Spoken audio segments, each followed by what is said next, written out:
Hello everyone, and welcome to Crime Whisper. I'm here to guide you through another story tonight. I know many of you use these episodes to fall asleep, so before we begin, take a moment to like this video and subscribe to the channel. Also, where are you tuning in from, and what time is it for you right now? Now, get cozy, settle in, take a deep breath.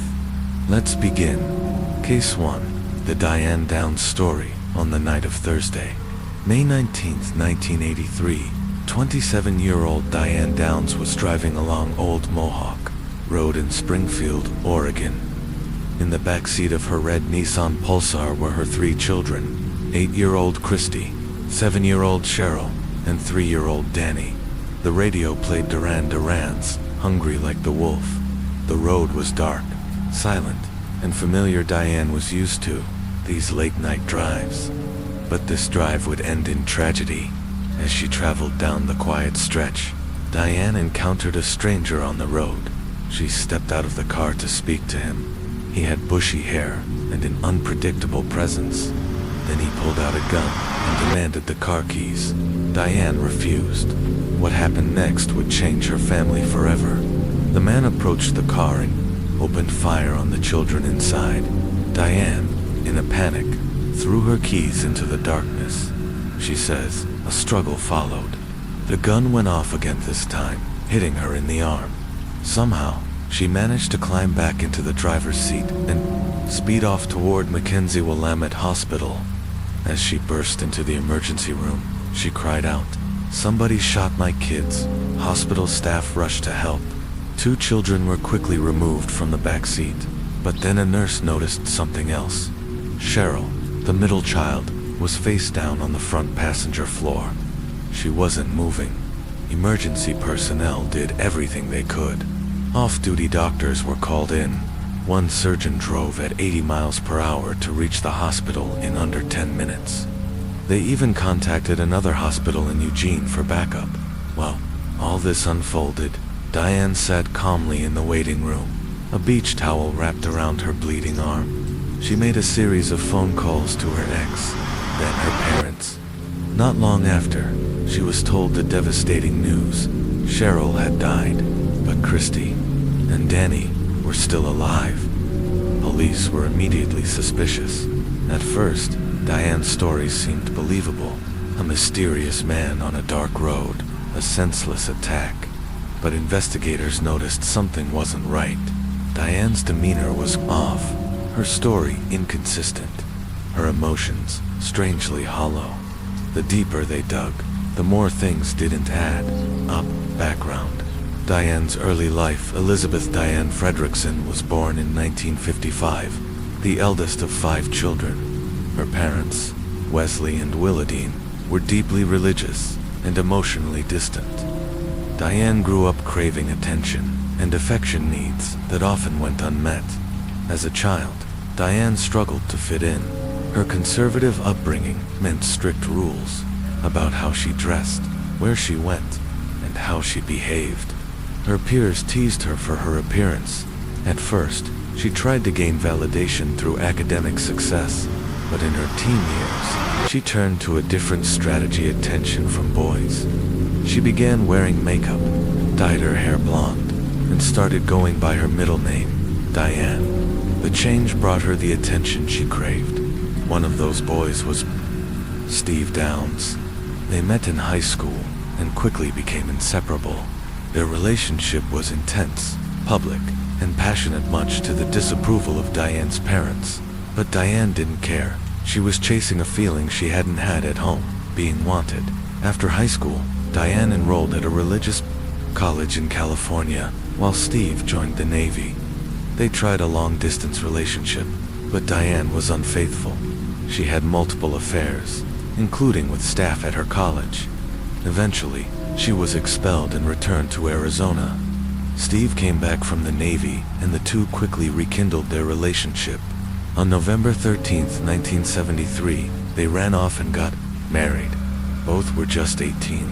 Their first child, Christy, was born in 1974. But only 6 months later, Diane left to join the Navy. She lasted 3 weeks. claiming blisters ended her military career, though later she gave a different excuse, that Steve wasn't caring for their daughter properly. Their marriage was rocky. Steve remained suspicious of Diane's infidelity, and Diane often acted out. In public, their fights were frequent and loud. During their time together, Diane gifted Steve several guns, including a .22 caliber rifle and a .38 special. Steve taught her how to shoot. Their second daughter, Cheryl, was born in 1976. Soon after, Steve had a vasectomy. He couldn't afford more kids, but Diane got pregnant again. She had an abortion, then later had another affair that led to the birth of their son, Danny, in 1979. Steve knew the boy wasn't his. They divorced in 1980. Diane, as a mother, despite claiming to love her children, Diane's behavior often said otherwise. Christy, Cheryl, and Danny were frequently seen wearing old clothes. Their hair was messy. She rarely showed affection and was even heard berating them in public. According to Steve, Diane treated her kids the same way her own parents treated her, with emotional neglect. At one point, Cheryl told a babysitter she wanted to remove herself from the earth because her mother had said she was bad. Cheryl even mentioned wanting to use one of her father's guns. Diane often left the kids alone, sometimes in Christy's care, who was just 6 years old at the time. Financially stretched, Diane worked for the U.S. Postal Service, but she wanted more. She tried twice to become a surrogate, undergoing psychiatric evaluations. She failed both tests, labeled as having psychotic tendencies and poor judgment. Still, she was somehow approved to carry a baby in 1982, earning $10,000. She even considered opening her own surrogacy clinic. To do that, she would need to attend medical school. Her father encouraged her to take summer classes at Mesa Community College. During one of those classes, she wrote an essay titled Child Abuse. In it, she wrote, "The gruesome crime of child abuse not only destroys the lives of our children, but terrorizes future generations. Abused children develop personalities shaped by trauma. These scars stay with them into adulthood. Even with help, they may still pass that pain down. If we could stop child abuse for just one generation, we might end the cycle forever." Powerful words, especially from someone soon suspected of doing the unthinkable. Continuation, Diane Downs, Part 2. The abuse never really ends. If you hurt your child, there's a devastating chance they'll carry that pain forward, and one day, they might pass it on to their own children. In 1981, Diane Downs met Robert Knickerbocker, married co-worker, going through a rough patch in his marriage. Robert's wife had convinced him to move from Texas to Arizona so they could be closer to her family. Their new home was smaller and more expensive. The couple worked long hours and were emotionally distant, tired, and frustrated with life. Robert welcomed the distraction Diane offered. At the time, Diane was pregnant with a surrogate child. After the baby was born, the Arizona summer arrived in full heat. Diane started dressing and revealing inappropriate outfits, attention-seeking and bold. It worked, Robert noticed. Their casual work relationship quickly turned into a steamy affair, but Robert never wanted anything serious to him. It was purely physical. Diane pretended to accept that, but inside, she was spiraling, obsessed with the idea of building a life with him. She even marked the date of their first encounter with a red X on her calendar. Robert tried to end it more than once, but Diane always found a way to pull him back in. She pushed him to divorce his wife. That's when Robert began to panic. He wasn't ready to be a father, especially not to someone else's children. He told Diane clearly. He didn't want to see her when she had the kids. Around this time, Steve, Diane's ex-husband, reached out. He wanted to try again. Robert, surprisingly, encouraged her to consider it. Later, Robert would recall seeing Diane show up at work, bruised, her face swollen, her eye black, her nose busted. She told him she and Steve had gotten into a physical fight, In August 1982, Robert and Steve met in person. Steve warned Robert, "Diane's kind of off when it comes to sex. She has some real emotional issues." Soon after, Steve took temporary custody of Christy, Cheryl, and Danny. The girls were able to attend school at Pomeroy Elementary. Diane, meanwhile, enrolled in community college for the fall semester, but the pressure of school and work overwhelmed her. She dropped out within weeks. Then, things got worse. Diane accused Robert of giving her an STD. Furious, Robert ended the affair for good. He confessed everything to his wife, who had already suspected what was happening. As it turned out, they both had the same infection and they believed Diane was the source. This was a serious problem. Her surrogate contract had specifically stated she could not have any STDs during insemination. But Diane still flew to Kentucky to undergo the procedure. She was turned away. Even after the breakup, Diane clung to hope. She believed Robert would be waiting to pick her up from the airport. He wasn't. Instead, Steve arrived. First, he took her to his house, then back to her mobile home. That night, things took a disturbing turn. Diane clawed at her own face, kicked Steve, and muttered about ending her life. She locked herself in the bathroom. Steve, hearing a loud bang, forced the door open only to find Diane holding a gun. It was a .22 caliber pistol one Steve had owned. She'd stolen it from his home. He quickly disarmed her. There was a bullet hole in the bathroom tile. Despite this chaos, Robert and Diane still worked together. Against his better judgment, Robert fell back into the affair.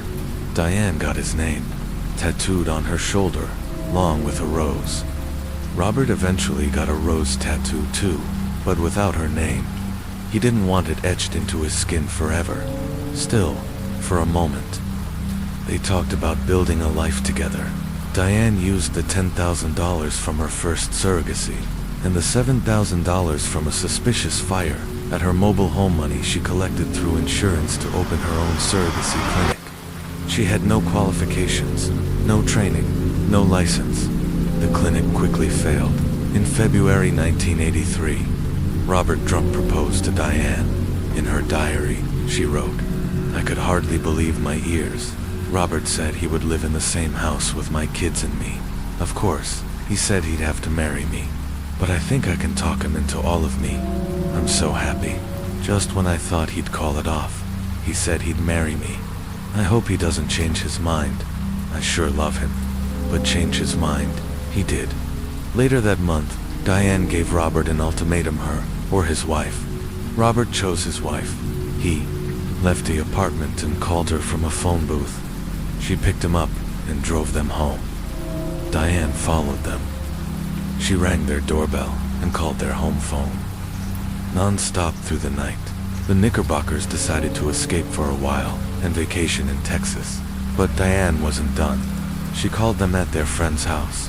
Somehow, she'd memorized the number. Robert realized she must have snooped through his wallet. She told him she had secured a work transfer, and she was moving to Oregon in April. The children were given a choice. Christy and Cheryl were asked which parent they wanted to live with. They chose Diane, likely out of guilt or fear of hurting her feelings.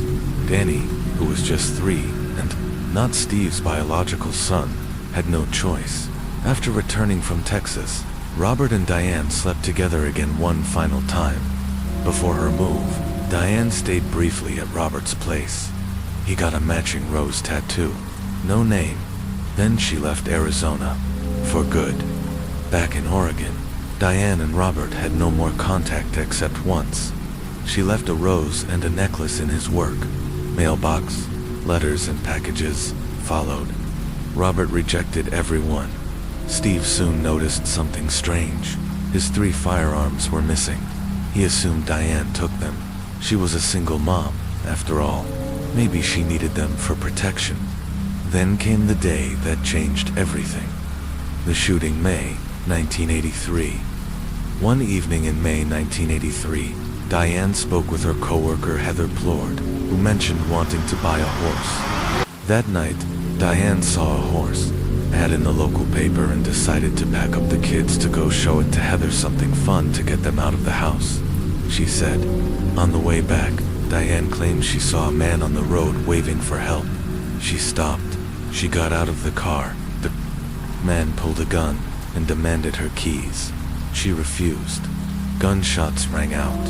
When Diane arrived at Mackenzie Willamette Hospital, her 3 children were rushed inside.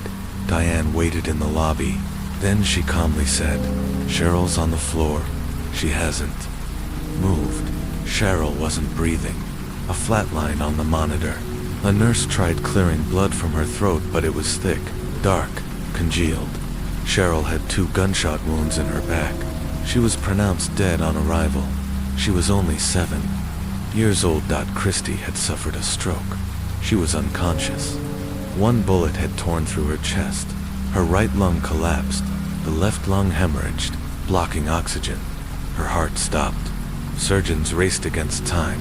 They inserted a catheter into her artery and pumped in blood. Her heart started again. Her right lung reinflated. The left remained fragile. She survived the surgery. She woke up. She was aware of where she was, but her condition was still critical. Danny was awake, terrified, and struggling to breathe. Tubes were pushed into his chest. The bullet wound on his back was likely from point-blank range. It had landed dangerously close to his spine. Doctors weren't sure if Danny would ever walk again. While all this was happening, a hospital receptionist named Judy Patterson was on the phone with a police dispatcher. She noticed Diane heading to the bathroom. Continuation: Diane Downs case, Part 3. Judy Patterson, the hospital receptionist, noticed something strange. She heard the sound of running water from the bathroom. Moments later, Diane emerged and asked to use the phone to call her parents. While Judy helped her, she asked Diane for more details about the shooting. Diane attempted to enter the trauma room where her children were being treated, but Judy stopped her. That's when she got a closer look at Diane's injury. It wasn't life-threatening, just a superficial wound to her arm. On a typical night, a nurse or doctor would have treated her, but every medical professional was tied up saving lives, so Judy herself cleaned and bandaged the wound. This gave her a chance to hear more of Diane's story. Diane said, "We were out near Marcola visiting a friend. On the way back, we were driving along Old Mohawk Road. The kids were laughing and talking. I was laughing too. Donnie had said something funny and I was chatting with Christy. That's when I saw a man standing in the road. He looked like he needed help. I stopped the car and got out. He asked for my keys and then just reached in and started shooting. It's awful. 1 minute we were laughing, and the next, Judy allowed Diane to use the hospital phone. She called Robert Knickerbocker, then her parents, Wesley and Willadine Frederickson. They lived just 2 miles away and arrived at the hospital in under 10 minutes. By now, police from both Springfield and Lane County had arrived.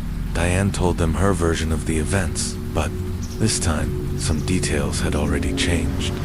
Now she claimed the children were asleep at the time of the shooting, not laughing and talking as she had said before. Officers noted how calm she seemed. No tears, no visible panic.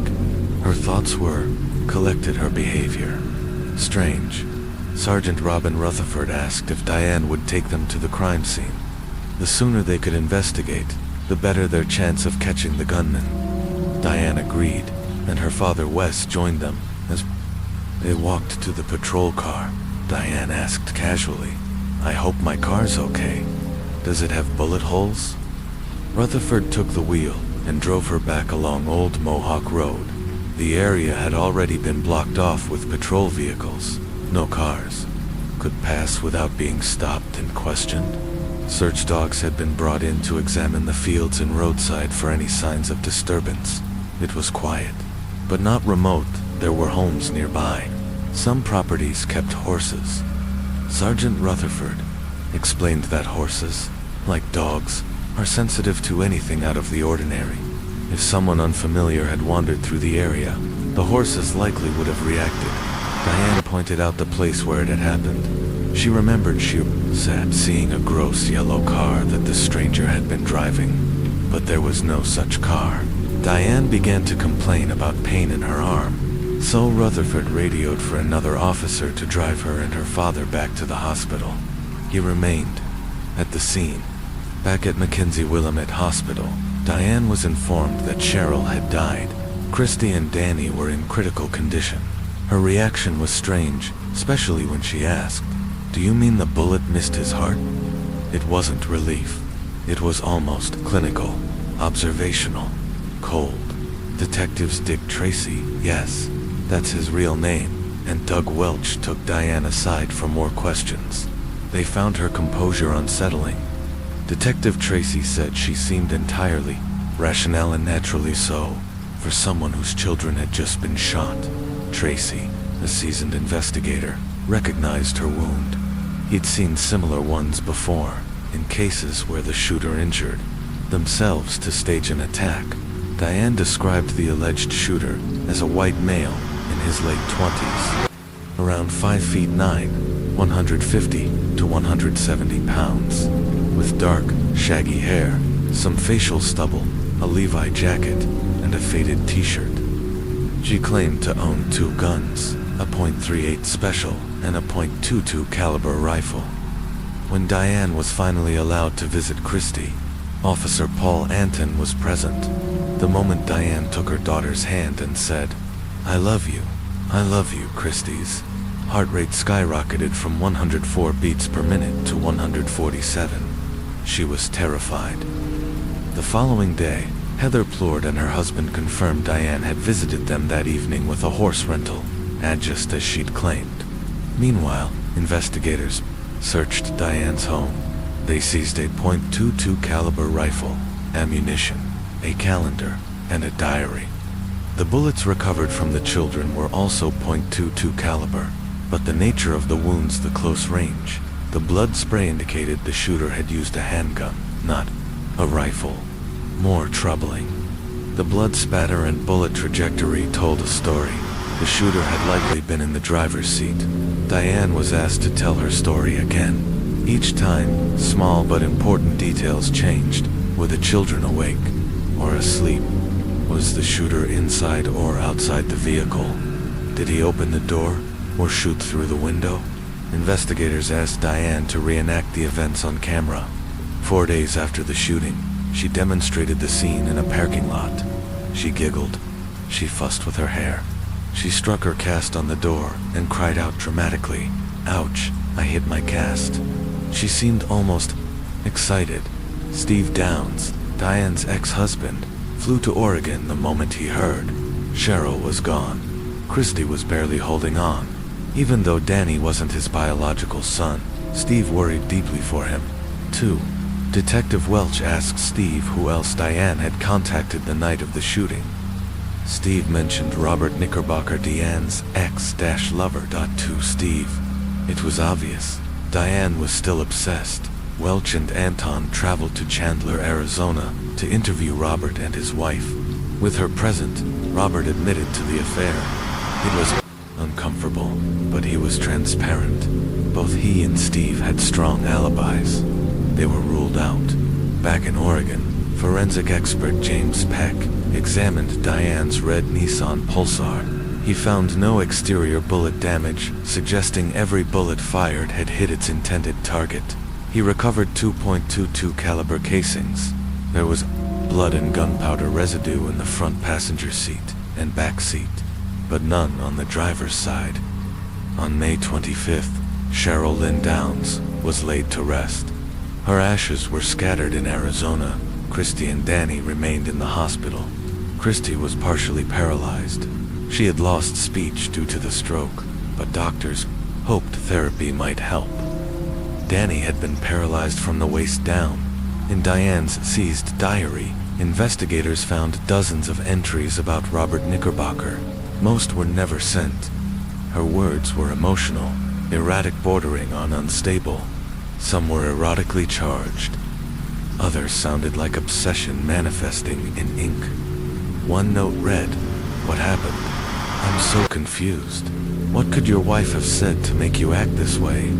I still think of you as my best friend and my only lover. You keep telling me to go away. You've got to be kidding. Another was a poem. I love you more than could your wife, yet it's brought sorrow to my life. I just keep hoping and hanging on. How much longer can I be strong? The murder weapon, the .22 caliber handgun, was never found. Investigators believed it may have been thrown into the nearby Mohawk River. Divers were sent to search, but the spring currents were too strong. By the time the team was prepared, it was long gone. Then came a breakthrough. Steve and Robert both told investigators about a third gun. Diane owned a .22 caliber Ruger Mark IV semi-automatic pistol. Diane denied having it. Steve also recalled the night she fired it in the bathroom. If investigators could find the spent casing, they could match it to the bullet wounds in the children. The extractor mechanism in firearms leaves a unique mark on each casing, just like a fingerprint. That mark could prove the same gun was used. Investigators and Chandler police returned to Diane's old trailer. It had been damaged in the fire, then abandoned. They suspected the casing might still be there. In the scorching Arizona heat, they dug through ashes and debris for 2 long days. At last, they found a bullet, but it had been underground too long. Damaged by moisture, heat, and corrosion, it was impossible to match it to the crime. Diane Downs, CASE, Part 4. The Trial, the Escape, and the Aftermath. The bullet found at Diane's old property in Arizona matched the caliber used in the attack on her children. It was close, but close wasn't good enough. It was too degraded to definitively link it to the same gun that had been used in the shooting. Meanwhile, witness timelines began to close in around Diane. Heather Plord, the co-worker Diane had visited the night of the shooting, testified that Diane left her house at around 9:45 p.m. Diane didn't arrive at the hospital until 10:48 p.m. The shooting itself was estimated to have occurred at approximately 10:15 p.m. Another key witness, Joseph Inman, had been driving along Old Mohawk Road that night. He remembered getting stuck behind a red Nissan with Arizona plates that was crawling along at about 7 miles per hour. He followed it for 2 minutes before passing it. That time, 10:20 p.m., the vehicle, Diane's vehicle, was seen on the road. After the time Diane said the shooting had occurred. As the evidence mounted, Diane felt the walls closing in. She offered to sit for another police interview. This time, she claimed she knew the shooter and that he knew her, too. But when pressed for details, her responses turned evasive. I don't know, I don't know, ... I don't know. When the detective finally asked her, directly, if she had pulled the trigger, Diane became angry and walked out. But the most devastating blow, too.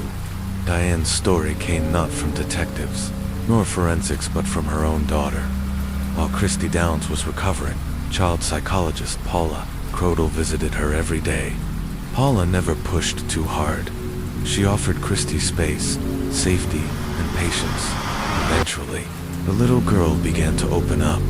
She confided that her mother had hit her and her siblings before. As for the night of the shooting, Christy couldn't say the name aloud, so Paula offered a different approach. She asked Christy to write the name of the person who shot her on a piece of paper and then burn it.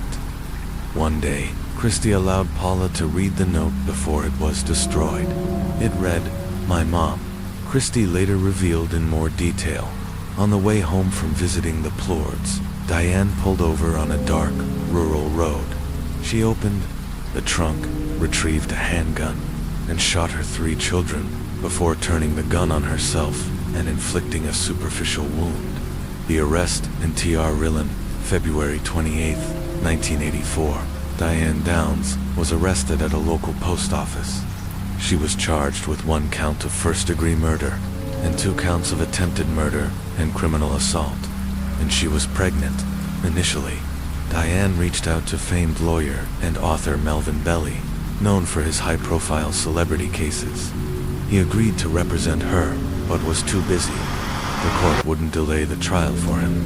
Instead, Diane was represented by Jim Jagger, a charismatic, well-spoken attorney with a flair for the dramatic. Before the trial even began, he was seen chatting casually with members of the jury. Prosecutor Fred Hughie, by contrast, was serious, composed, and intensely focused. He believed the case would be straightforward, but he underestimated Diane's media charm. Early public opinion was surprisingly sympathetic to her. Letters flooded Hughie's office angry, accusing suspicious of the prosecution. But he did what he always did, his job. On the first day of trial, as Fred Hughie delivered his opening statement, Diane boldly wrote LIAR on a notepad and held it up for the jury to see. Jagger snatched it from her hands. Hughie's case was this. Diane Downs deliberately shot her children in an attempt to start a new life with Robert Knickerbocker, married man who wanted nothing to do with her children or a shared future. A court-appointed psychiatrist diagnosed Diane with antisocial, histrionic, and narcissistic personality traits, and possibly psychopathy. Throughout the trial, Diane's demeanor was the same as it had been in the hospital. Calm, composed, smiling at the wrong moments, and entirely unshaken by the horrific accusations. She often laughed with her lawyer. She rarely looked at her surviving children. One part of her defense was a dark, long-kept secret. Diane claimed her father sexually abused her when she was just 12 years old. She said he would take her to isolated places and touch her at night, until one day it stopped. Her father, Wes Fredrickson, vehemently denied the claims. Diane's mother, Willadine, also testified. She contradicted Diane's emotional narrative, saying she had not appeared distraught at the hospital. During one strange and haunting moment in court, the prosecution played Duran Duran's Hungry, Like the Wolf, the same song said to have been playing in Diane's car at the time of the shooting. Diane hummed along, unbothered, unaware, unconcerned that the courtroom was watching. Christie takes BSTN to Fred Hughie made a difficult and controversial decision to call Christie Downs to the witness stand. Christie trembled. She cried. She briefly broke down every time her mother made eye contact. But with remarkable courage for her age, Christie told the jury what happened. Her mother had shot all three of them, then shot herself in the arm. Defense attorney Jim Jagger tried to undermine her testimony, suggesting that Christie had been coached, but she held firm. At the time of the trial, Diane was visibly pregnant. She gave birth between the end of her trial and her sentencing hearing. In a television interview, she said, "You can't replace children, but you can replace the effect they give you. They give me love. They give me satisfaction. They give me a reason to live, a reason to be happy." On June 17, 1984, Diane Downs was found guilty on all counts. She was sentenced to life in prison plus 50 years. She would not be eligible for parole for 25 years. FDR Mott's Steve Downs was ruled unfit to care for Christie and Danny. In 1986, Fred Hughie and his wife Joanne adopted both children. They raised them with stability, love, and understanding everything Diane had failed to provide. Among the spectators during the trial was best-selling true crime author Ann Rule, who had previously written The Stranger Beside Me about serial killer Ted Bundy. Rule followed the Downs trial closely, taking notes, conducting interviews, and researching extensively. In 1987, she published Small Sacrifices, a book about Diane Downs. In it, she used pseudonyms for several real individuals, including referring to Robert Knickerbocker as Lou Lewiston. Because of this, many sources post-1987 refer to him by that alias. A two-part made-for-TV movie based on Rule's book aired in 1989, starring Farrah Fawcett as Diane. It won a Peabody Award that same year, but Diane had her own plans. In 1987, while serving time at the Oregon Women's Correctional Center, Diane escaped. She remained missing for 10 days. 14 states issued manhunts. Diane was ultimately found hiding in the home of another inmate's husband. After her recapture, 5 years were added to her sentence. Prosecutor Hughie who lived less than 70 miles from the prison, insisted she be relocated. The thought of Diane on the loose again was terrifying, especially to the children. Diane was transferred to the Clinton Correctional Facility for Women in New Jersey. Parole, controversy, and SUPPO, RT. After her return to custody, Diane appeared on the Oprah Winfrey Show, alongside Rule. Her answers were long-winded, evasive, and often sarcastic. She argued with Rule and made inappropriately timed jokes. Her tone, as always, remained disturbingly casual. Diane Downs was labeled a dangerous offender by the state of Oregon. This means she is entitled to a parole hearing every 2 years. Her first was in 2008, 25 years after her conviction. She claimed she was innocent. She repeated her original version of events. Lane County DA Douglas Harklerode countered every claim, citing her contradictions and total lack of accountability. She was denied parole. She applied again in 2010 and 2020. Both times, her requests were denied. Still, Diane is not without defenders. A small but vocal minority believes in her innocence. Her father, Wesley Fredrickson, stood by her until his death in 2017, even after she accused him of abuse, which she later recanted. At one point, he even offered a $100,000 reward for any information that could exonerate his daughter. An online group called Free Diane Downs continues to promote her case. Her brother, James Fredrickson, serves as an admin. They often refer people to Diane.com, a website meant to provide case evidence. However, the website has been heavily criticized. Technically outdated and insecure, it hosts much of its content through downloadable files, posing risks for visitors. Many files are corrupted, and the site's design dates back to the early 2000s. Despite the site's poor technical quality, Diane's defenders insist that the truth lies buried beneath decades of legal mishandling and media distortion. But the facts of the case and the words of a surviving child tell a far more chilling story. Case update. Diane Downs, the James Haynes theory, and afterremedy. Some supporters of Diane Downs continue to maintain her innocence, pointing the finger at a man named James Haynes, also known as Jim Haynes, is the true perpetrator. Haynes, a local of Eugene, Oregon, was reportedly overheard boasting about shooting Diane and her children. Multiple acquaintances submitted sworn affidavits, claiming Haynes had either confessed to the crime or made alarming, incriminating statements. He was also known as a violent individual, with a history of domestic abuse and criminal behavior. One witness claimed he saw a blonde woman in a known drug house in Oregon, arguing with a dealer. Later, he recognized the same woman on television as Diane Downs. There is indeed an obituary for a James Haynes from that area, listing his life from 1948 to 2013. Public records also show that someone with the name James Clare Haynes had multiple arrests in Oregon, ranging from aggravated theft to drug possession. Despite these leads, little else is available about Haynes outside of a Facebook page and the controversial website Diane.com.so. Could there be a vast conspiracy keeping Diane in prison for someone else's crime?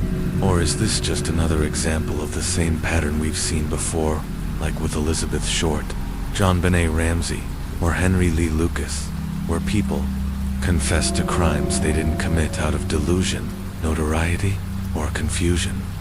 It's important to note, there is no physical evidence linking James Haynes to the shootings of Cheryl, Christy, and Danny Downs, and in court, affidavits based solely on second-hand claims are typically regarded as hearsay. Life after the trial. The children and baby Becky. Over the years, both Christy and Danny Downs have spoken publicly about their mother, but have mostly led private lives. Christy has a daughter whom she named after her late sister, Cheryl. As for Diane's fourth child, born during her trial in 1984, she was placed for adoption. The baby girl was adopted by an Oregon couple, Jackie and Chris Babcock, who named her Rebecca, though family and friends called her Becky. As an adult, Becky Babcock gave a candid interview with Oprah Winfrey, describing her journey to learn about her biological mother. Becky always knew she was adopted, and though she had a happy home life, curiosity lingered. Her adoptive mother, Jackie, offered only vague details, until one day, she casually mentioned a book about Becky's biological mother. Later, Becky tricked a babysitter into revealing the title, Small Sacrifices. At just 11 years old, Becky picked up a rules book and began reading only to put it down shortly after. What she discovered was too horrifying to process. Still, more pieces fell into place over the years. At 16, she watched the TV movie adaptation starring Farrah Fawcett that changed everything. Becky was shaken not only by what Diane had done, but by how much she recognized herself in her birth mother. That same hunger for attention, the same craving for validation. She began spiraling, falling into substance abuse, dropping out of school, and making choices she would later regret. By the age of 21, she had given birth twice and placed one child for adoption. Feeling lost, she made a bold and life-altering decision. She reached out to Diane Downs. At first, Diane responded with warmth. They exchanged letters. Their initial interactions were positive, almost affectionate. But it didn't take long for Diane's true self to emerge. Her letters became manic, obsessive, and paranoid. She spoke of a vast conspiracy keeping her imprisoned, claimed Becky was being watched, and insisted the real shooter remained free.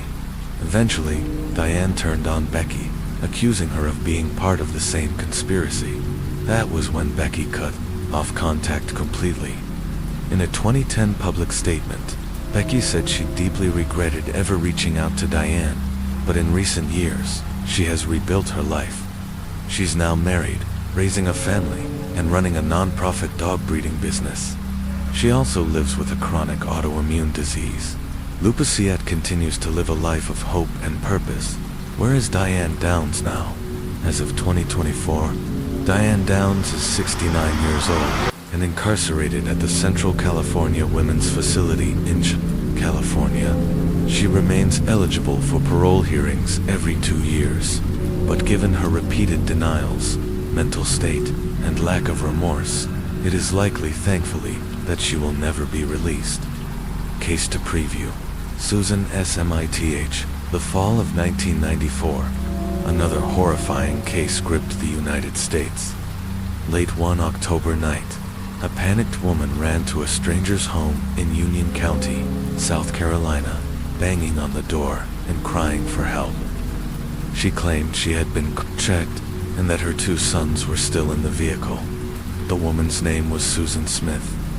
According to Susan, she was driving with her sons Michael, age 3, and Alex, just 14 months old, when a man jumped into her car at a red light, held her at gunpoint, and demanded she drive. Eventually, he pushed her out of the vehicle near John D. Long Lake and drove off with her children still inside. Susan sobbed as she recounted her story to police and to her ex-husband, David Smith, who rushed to her side. Authorities launched an odd manhunt for the missing 1990 maroon Mazda protege, and the entire nation joined in the search. Susan described the carjacker as a black male, in his 20s or 30s, wearing a plaid shirt, blue jeans, and a blue knit hat. Police volunteers and the FBI swarmed the area. Helicopters searched from above, divers scoured the lake, and tips poured in. Composite sketches were made, leads were followed. False sightings abounded, but the children were nowhere to be found. Something about Susan's story didn't sit right with investigators. The alleged carjacker hadn't robbed her, hadn't taken her purse, and had shown no interest in her, only the children. As days turned into weeks, hope began to fade, and the horrifying truth would soon unravel. Shaking the world to its core, Susan Smith. The search for Michael and Alex, though. Susan and David Smith had separated. Those who knew them said they both deeply loved their sons, Michael and Alex. David often remarked that while he and Susan were incompatible as a couple, they had always been exceptional parents, In the days following the alleged carjacking, investigators chased down every lead that came in, whether from eyewitnesses, tip lines, or even psychics. Sheriff Howard Wells spared no effort, dispatching officers across state lines to pursue any and all possibilities. Yet each one turned out to be a dead end.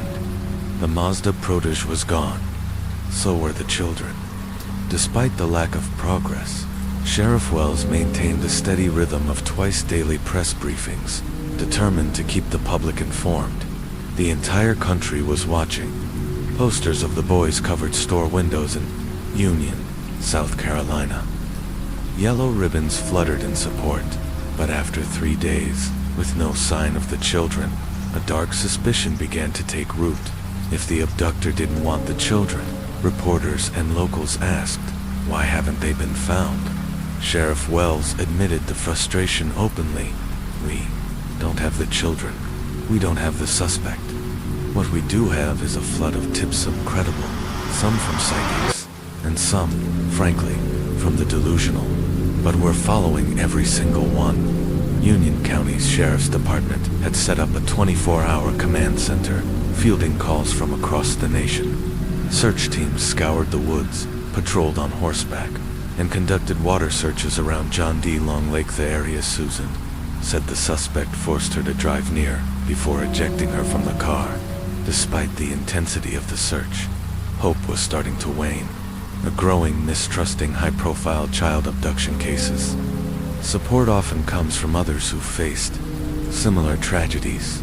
One such figure was Mark Klass, whose 12-year-old daughter Polly Klass had been kidnapped and murdered just a year earlier in California.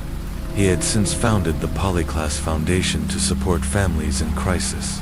Hearing about the Smith boys, Klass flew to Union County to offer help. But to his shock, Susan and David declined to meet with him. Instead, Susan's cousin was designated as the family's public spokesperson. Reading a written statement from Susan and David, the cousin said, "It's so hard to explain how much we love those two little boys and how much we miss them. The hardest part is not knowing where they are." Naturally, reporters questioned why the parents weren't speaking for themselves. The cousin claimed they were simply too emotionally drained. But Mark Klass, who had personally endured the trauma of a missing child, was deeply troubled. He knew that in moments like this, parents usually became the fiercest advocates for their children, no matter how exhausted or heartbroken they were. This choice to withdraw from public view raised red flags. So did Susan's story. She claimed a black man had forced his way into her car at a red light, made her drive to the lake, and then ordered her out, leaving the children in the back seat. But something didn't add up. Inconsistencies, and LES investigators began to examine the timeline of Susan's evening. She had told police she left the house at around 8:30 p.m. However, a neighbor reported seeing her drive away with the boys. Closer to 6 or 6:30 p.m., Susan also said she was headed to visit a friend who lived near where the supposed carjacking occurred. But when police spoke to that friend, he confirmed he hadn't expected any visitors. In fact, he wasn't even home that night. When confronted, Susan changed her story, claiming instead that she had gone to Walmart, but employees at the store didn't recall seeing her or the children there either. The final blow came from a simple detail: the traffic light. At the intersection, Susan claimed she stopped at. The light pattern would have given her a green light, unless cross-traffic was present. That meant someone else must have crossed the intersection for her to stop. Yet Susan insisted there were no other cars around. Investigators' doubts deepened. Shifting EFOC-US detectives invited both parents in for further questioning. David Smith, clearly devastated, willingly complied with a polygraph test, which he passed. Susan, however, failed. Multiple polygraphs, 3 in total. Yet Sheriff Wells held off on publicly labeling her a suspect. He knew that pushing her too hard, too soon, could cause her to shut down completely. Instead, he bided his time, waiting for her to slip up. Still, public opinion was beginning to turn. People who once sympathized with Susan's grief now questioned her every word. David, meanwhile, became more vocal. He insisted on engaging with the media, saying, "They need us more than we need them." And he was right. The press could be a powerful tool to keep public attention on Michael and Alex, but Susan remained mostly silent at this point. The entire investigative team, local detectives, FBI agents, polygraph specialists were convinced. Susan's story was filled with contradictions, and her behavior was only drawing more suspicion. Sheriff Wells announced he would be holding a press conference. The REVELEEO. A.E. Smith learned about the announcement from the television. He was blindsided. He had placed his trust in Susan. He believed she was a loving, devoted mother. He never imagined she could do anything to harm their sons. But now, everything he thought he knew was about to fall apart. The confession of Susan Smithn Wednesday, October 26th. A medical examiner spoke privately with Susan Smith. Afterward, he quietly pulled the sheriff aside. "From what I can tell," he said, "she's involved." By that point, police had already begun noticing troubling cracks in Susan's story. Every step she took was under scrutiny. Still, they had no solid proof, no evidence, no confession, and most crucially, no sign of the missing boys. That changed on Wednesday, November 2nd. A polygraph examiner sat Susan down for yet another round of questioning. But this time, the strategy shifted. Instead of accusing her outright, he gently posed a new question. "Is it possible the carjacking happened somewhere other than where you described?" He calmly explained how the traffic lights worked at the intersection Susan mentioned. It was a subtle but strategic move. Experienced investigators called this giving the suspect more rope, and Susan took the bait. Sensing an opening, she changed her story. She now claimed the carjacking had occurred in a rural area, over 13 miles from her original statement. But detectives were ready. They informed her that this new location was under constant surveillance due to narcotics activity. Her revised story unraveled almost immediately. The interrogation shifted behind closed doors. Sheriff Howard Wells and the polygraph examiner had a plan. They didn't know exactly what happened to the boys, but they needed Susan to tell them. Carefully, they pressed her. They bluffed. They cornered her. And finally, she broke. Susan confessed. The car was submerged in John D. Long Lake, and Michael and Alex were still inside. The DICOVR White Ivers were immediately dispatched to the lake, though the area had already been searched. The murky water had hidden the vehicle from view. This time, they found it. The boys were still strapped in their car seats. The community was shattered. Just days before, Susan had appeared on national television, pleading for her son's return, clutching a teddy bear, crying for help. Her grief had seemed so real. Now, that same nation felt betrayed. The question on everyone's lips was simple. Why? The MOTIV Susan's attorney, David Bruck, released portions of her confession to select reporters, even though publishing it was forbidden. He hoped to reframe the public's perception of his client. Susan claimed that she had intended to end her own life and take her sons with her so they wouldn't have to grow up without their mother. According to her, what happened that night was a failed suicide. On the night of October 25th, Susan drove to the lake and pulled onto a boat ramp. She inched the car forward, paused, then moved again. Finally, she stepped out, released the handbrake, and watched the car roll into the water. With her son still inside, the defense argued that this was a moment of emotional collapse, not cold-blooded murder. But prosecutor Tommy Pope saw it differently. He pointed to Susan's obsession with a younger man named Tom Findley, the son of her boss at Conso Products. Tom had recently broken off their relationship and sent Susan a heartfelt letter. In it, he wrote that while he cared for her, he didn't want children. That, the prosecution said, was the turning point. Tom's letter, Susan's actions, and even what she packed into her trunk: wedding photos, maternity clothes, and personal mementos, told a chilling story. She wasn't just trying to kill herself. She was trying to bury her past. That night, she wore a dark red hoodie, a gift from Tom Findlay, the TRL. The funeral for Michael and Alex was held at Holcomb Funeral Home. Hundreds of locals attended, mourning to boys they'd never met, but had come to love in the search. Months later, the trial began. Crowds and reporters gathered outside the courthouse, eager to hear Susan's defense, but she chose not to testify. There was little question about her guilt. The only debate was over her sentence. Would Susan Smith receive life in prison, or death by electric chair? Public opinion was deeply divided. "Just throw her in there," one local said. "Death ain't too good for her." "What she did was horrible," said another, "but taking her life won't bring those kids back." David Smith, the boy's father, was invited to address the court. He did so with great difficulty, his words choked by grief. "It was the hardest thing I've had to do," he later said, "since I buried Michael and Alex." Even Susan, as she was escorted from the courtroom, turned to David and whispered, "I'm sorry." Reconstruction and CNT and CNG, in a final effort to show the jury the horror of what happened. Prosecutor Pope staged a demonstration. Investigators used a similar Mazda Protege, submerged it into the lake, and placed cameras in the back seats, a haunting attempt to recreate Michael and Alex's final moments. The footage showed how the water slowly rose inside the car. It took 6 full minutes to reach the back seats. 6 minutes Susan could have used to save her children. Instead, she used that time to fabricate a story blaming a non-existent black man at a red light dot in the end. The jury spared her life.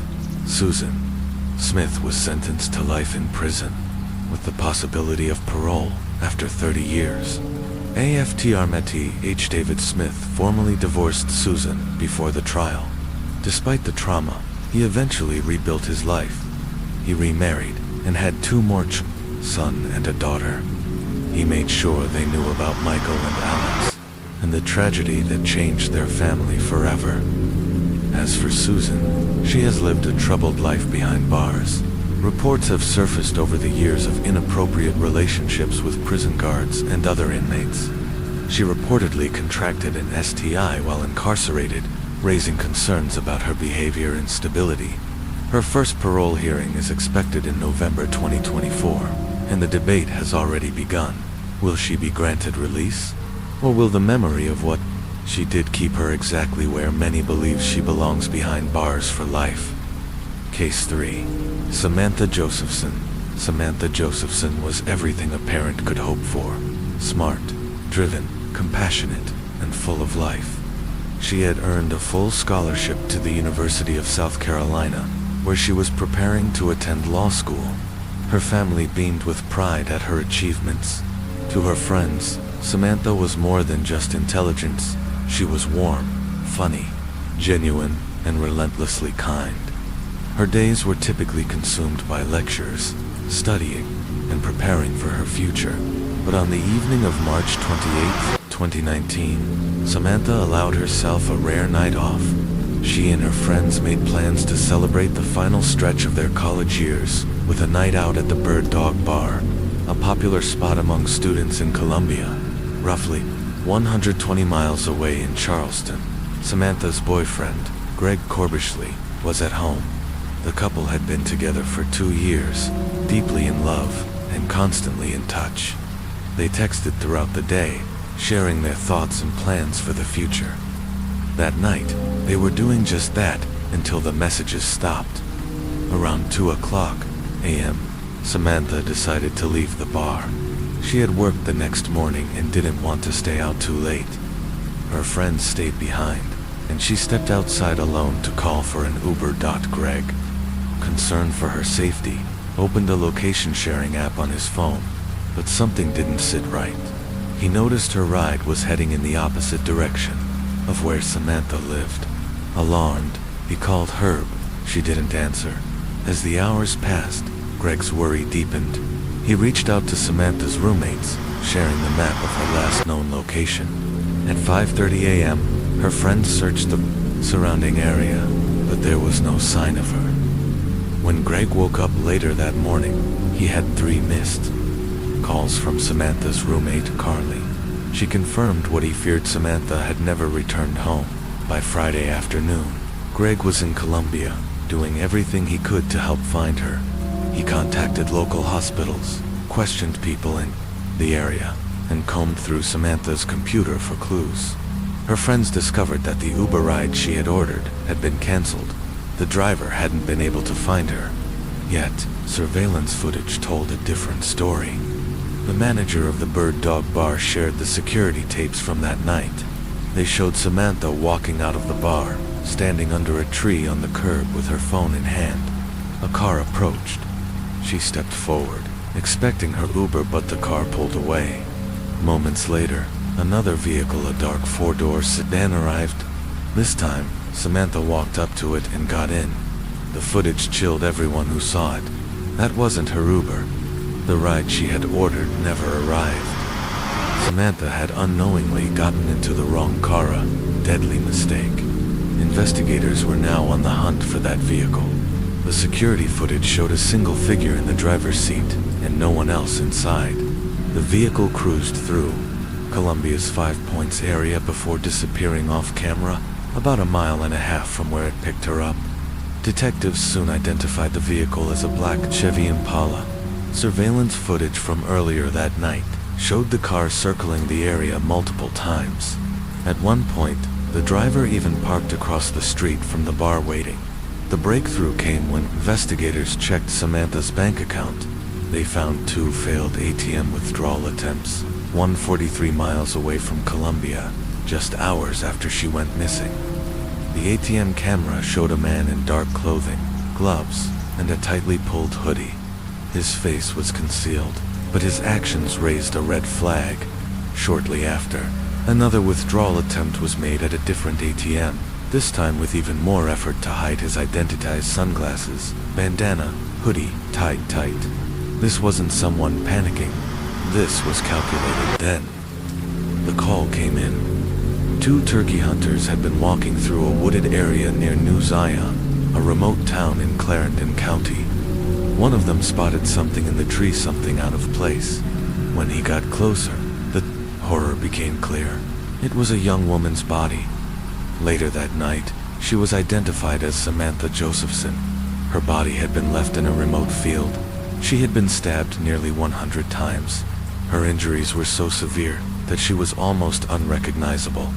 Defensive wounds covered her hands, and her feet were bruised from what must have been a desperate attempt to escape. By the time Samantha's parents arrived at the police station, the outcome was clear. A coroner's badge on the uniform of the officer waiting for them said everything they needed to know. Their daughter was gone. The suspect was soon identified as Nathaniel David Rowland. His vehicle matched the one seen on camera, and inside police found undeniable evidence: Samantha's blood, her phone, and cleaning supplies. He had also attempted to sell her phone just hours after her death. Rowland had a disturbing history. His previous girlfriend claimed he had once held her against her will. During the trial, prosecutors painted a chilling picture. Rowland had intentionally targeted Samantha by pretending to be her Uber driver. He activated the child locks on the back doors, trapping her the moment she got inside. She had no way out. In court, the evidence was overwhelming. Samantha's parents sat through every detail, reliving the worst night of their lives. Her mother, Marcy, told the court how her daughter's last moments haunt her: the fear, the pain, the betrayal of getting into a car she thought would take her home. Nathaniel Rowland was found guilty of murder, kidnapping, and possession of a weapon during a violent crime. He was sentenced to life in prison, with no possibility of parole. In the wake of Samantha's murder, her parents worked tirelessly to ensure that no other family would suffer the same loss. They championed legislation that would lead to the passage of the Samantha L. Josephson Ride-Sharing Safety Act in South Carolina. It requires rideshare vehicles to display license plate numbers in multiple locations, among other safety measures. Because of Samantha's story, Rideshare awareness campaigns have launched across the country urging passengers to ask drivers, "What's my name?" before getting in. Her legacy has become one of change, safety, and prevention. Samantha Josephson was just 21 years old. She had her whole life ahead of her: law school, love, family, success. A single moment, a single wrong car, stole all of that away. The final hours of Samantha Josephson continued when the coroner entered the room. Samantha's parents knew what it meant. Her mother collapsed in tears. Her father, consumed with rage, shattered a chair. The grief was overwhelming. Moments later, Greg walked in. One look at their faces told him everything. Samantha was gone. Her murder changed everything. What had begun as a missing persons case was now a full-blown homicide investigation, and the hunt for her killer intensified. Officers swarmed the Rosewood neighborhood, where Samantha's phone had last pinged, but the search turned up nothing. Then, as detectives were leaving the area, they spotted it, a black Chevy Impala matching the exact make and model seen in the surveillance footage. The officer called it in and initiated a traffic stop. The driver seemed visibly anxious, sweating, fumbling, clearly aware this wasn't just a routine pullover. Inside the car, officers found a few seemingly minor items: a set of keys labeled room, a pink smartphone, and a USB flash drive Bedtimes that almost certainly belonged to a woman. But when they opened the back door and shone a flashlight into the seat, they saw something horrifying. The back seat was soaked in blood. This wasn't just a missing persons case anymore, this was murder. The driver was identified as 24 Nathaniel Rowland. He was immediately taken into custody. At the station, he refused to speak, offering no explanation, no defense, just silence. But the evidence would speak for him, as police combed through the evidence. The University of South Carolina held a candlelight vigil in Samantha's memory. Friends described her as loyal, funny, brilliant, and selfless. One after another, they stepped forward, each of them calling her their best friend. Her death had left an enormous void. Detectives then reached out to Nathaniel's girlfriend, Maria Howard. She agreed to come in and speak with police. Maria said that on the night Samantha disappeared, Nathaniel was home when she went to bed, but when she woke up, he was gone. That left a window of several hours unaccounted for. With this information, police secured a search warrant for Maria's home. In trash bags out back, they discovered men's clothing, bleach containers, blood-stained paper towels, and a hoodie with distinctive white drawstrings, the same one worn by the man in the ATM surveillance footage. Even more chilling, they recovered a multi-tool believed to be the murder weapon. Nathaniel had also visited several phone repair shops in an attempt to sell an iPhone, the same rose gold model that belonged to Samantha. That phone, too, was found in his car. Investigators compared surveillance footage from the ATM, the store, and the night of the abduction. The clothes matched exactly. The drawstrings on the hoodie, the gloves, the sunglasses. It was him, faced. With overwhelming evidence, prosecutors pieced together the horrific truth. Nathaniel Rowland had been circling the 5 Points area, hunting for someone vulnerable. When he saw Samantha waiting alone, he pulled up and impersonated her Uber. She got in, unaware the back doors were child-locked. Once inside, she was trapped. Samantha fought for her life. Evidence showed she kicked so violently that her shoe prints were found on the back window, but her strength wasn't enough. Rowland stabbed her nearly 100 times before dumping her body 70 miles away in a field near New Zion. On his return, he casually tried to use her card to withdraw money. The case against him was airtight. At trial, the jury deliberated for just over an hour before finding Nathaniel Rowland guilty on all counts. He was sentenced to life in prison without parole. After the verdict, Samantha's mother spoke directly to the court. "He took my daughter. He took my dreams of being a grandmother to her children. He destroyed everything I imagined for her." Greg, too, was left shattered. Samantha had been his future, but her story didn't end with her death. Thanks to her family's tireless advocacy, South Carolina passed the Samantha L. Josephson Ride-Sharing Safety Act. The law requires rideshare vehicles to display license plate numbers prominently, and it encourages passengers to ask a simple but powerful question: what's my name? Because of Samantha, millions are now safer, but no law, no justice, can bring her back. Case 4. Jaime Rose Bolin. Jaime Rose Bolin was born on August 7, 1995, in Edmond, Oklahoma, to Curtis Lynn Bolin and Jennifer Bolin. With her bright red hair, blue eyes, and soft freckles, Jaime was often described as sweet, smart, and endlessly kind. Her family called her Copper Top, a nickname that suited both her hair and her fiery personality. She loved green, rode her bike every chance she got, and had recently taken to sewing and cheerleading routines she made up herself. Her father recalled how they'd watch movies and play checkers. She almost always won. Jaime was in 5th grade at PCEL Intermediate School, where she met her best friend, Cararissa, through Girl Scouts. I felt like she was my sister, Cararissa would later say. We did everything together. Jaime's parents had separated when she was just a toddler. Her mother, Jennifer, moved to Guthrie and eventually pursued a career as a truck driver. It was a difficult decision, one that meant leaving Jaime in the care of her father while she raised her 2 younger daughters with their respective fathers. Life on the road was isolating, and Jennifer fell into a years-long struggle with crystal meth. But by 2005, she had gotten clean and was determined to rebuild her life. Meanwhile, Jaime and her father remained in the small town of Dibble, Oklahoma, before relocating to Purcell, quiet, tight-knit community. They moved into an upstairs unit at the Purcell Park Apartments on North 8th Avenue at 10 years old. Jaime was just beginning to come into her own, full of curiosity, innocence, and promise. But tragedy was waiting just around the corner. Case 4. Jaime Rose Bolin continued.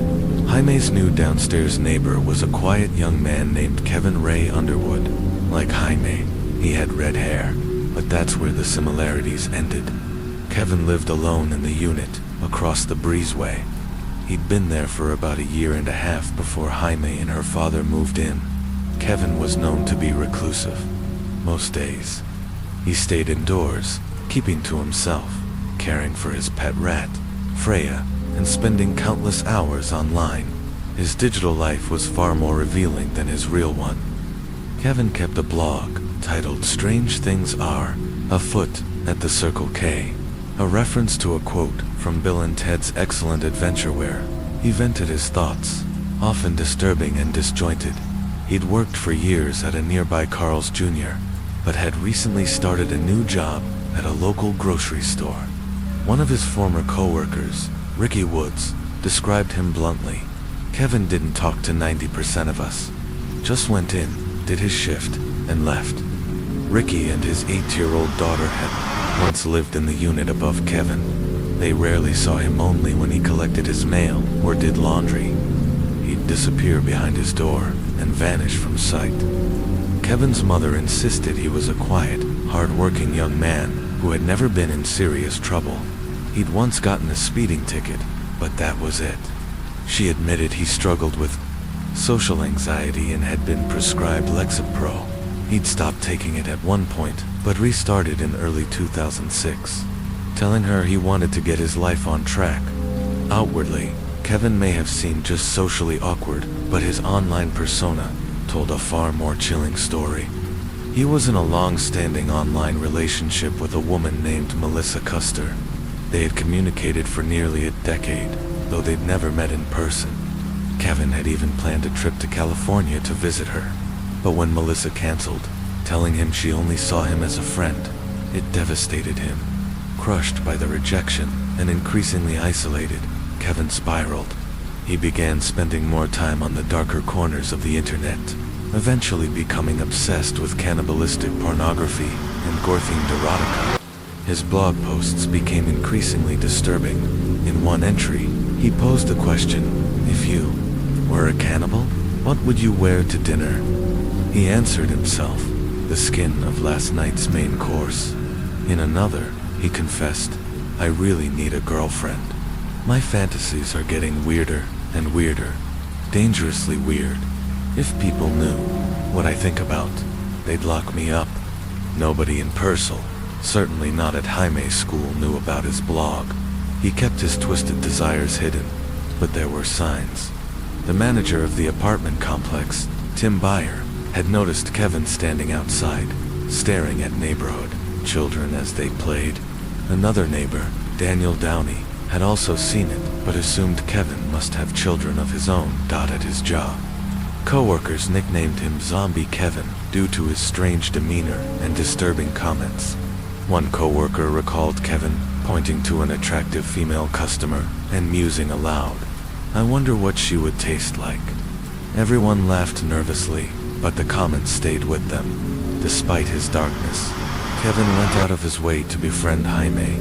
She was shy, too, and young, trusting, curious. Sometimes he'd come outside with Freya perched on his shoulder. Jaime, fascinated by the rat, would stop to pet it.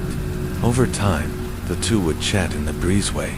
She even visited his apartment occasionally, despite her father's warnings not to go inside anyone's home.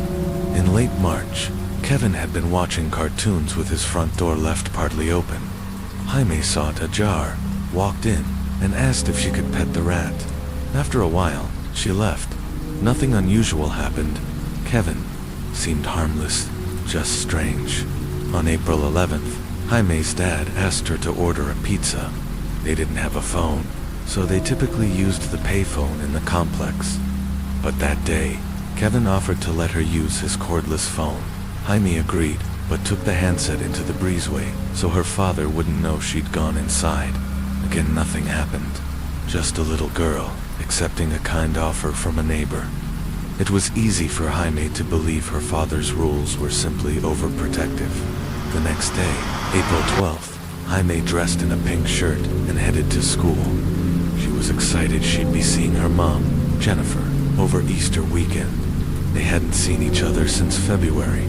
Her best friend, Carissa, said Jaime was in good spirits when they talked during 6th period. Since her dad worked during school hours, Jaime usually had a couple of hours alone after class.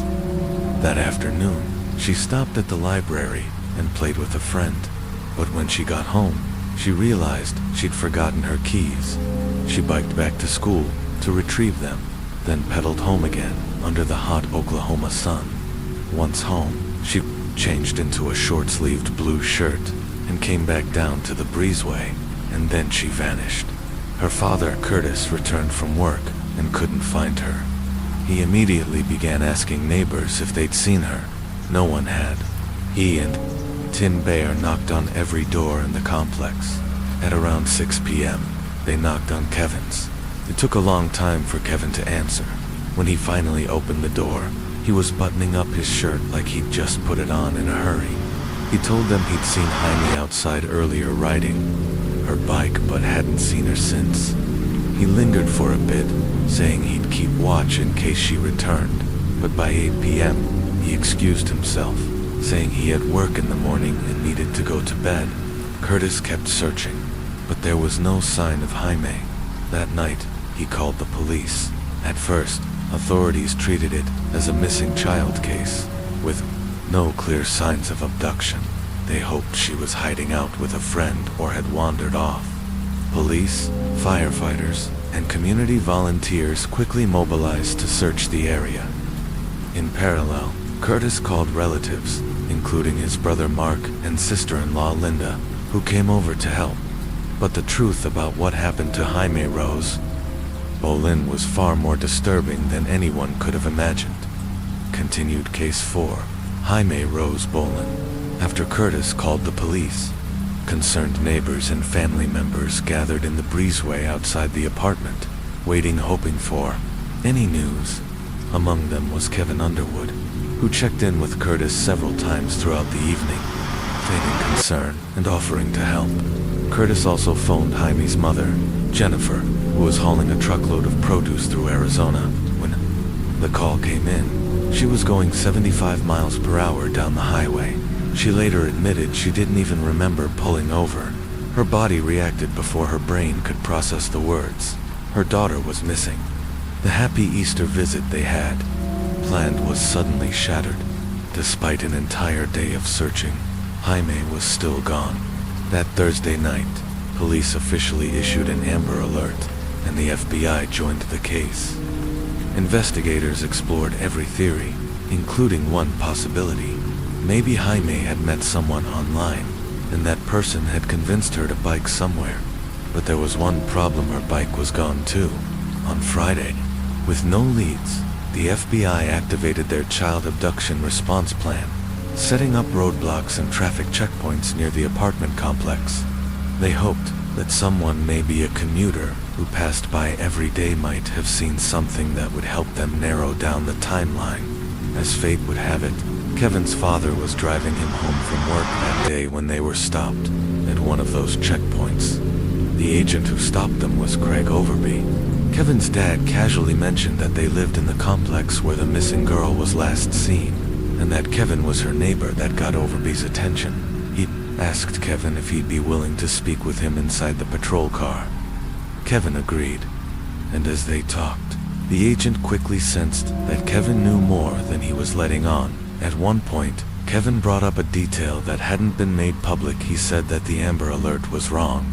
It claimed Jaime had been wearing a pink shirt when she disappeared, but Kevin corrected him, saying he saw her that day in a blue shirt, riding her bike. That one detail changed everything. Only someone who had seen Jaime right before she vanished, or someone directly involved, would know that. Agent Overby told Kevin he wasn't under arrest, but explained that he was a key witness.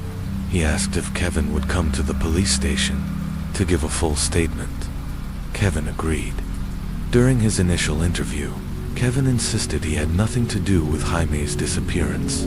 "I could never hurt her," he said. "She reminds me of my sister." After about an hour, Overby drove Kevin back to his apartment and asked if he and other agents could take a look inside. Hoping to appear cooperative, Kevin agreed. Once inside, agents noticed what appeared to be blood in the bathtub. Their search continued. In Kevin's bedroom closet, they discovered a large gray plastic container sealed with duct tape. When asked what was inside, Kevin said it was just comic books, and that the tape was to keep moisture out. But when Overby lifted a corner of the tape and saw a piece of blue fabric, Kevin suddenly said, "Go ahead and arrest me." Overby asked softly, "Where is she?" Kevin looked at the container and said, "She's in there. I hit her, and I chopped her up." Inside the box, beneath that blue shirt, lay the dismembered remains of 10-year-old Jaime Rose Bolin. Kevin was immediately arrested, and investigators secured a search warrant to examine the apartment further. What they found was horrifying. Under Kevin's bed was part of Jaime's bike, the frame and the back wheel.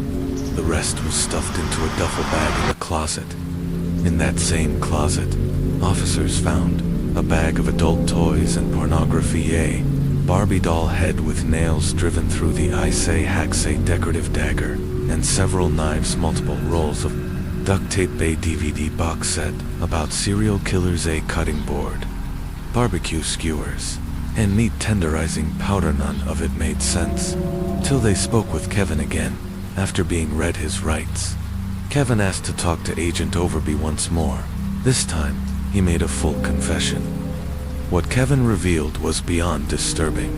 He told agents that for months, he had been fantasizing about kidnapping and cannibalizing a person.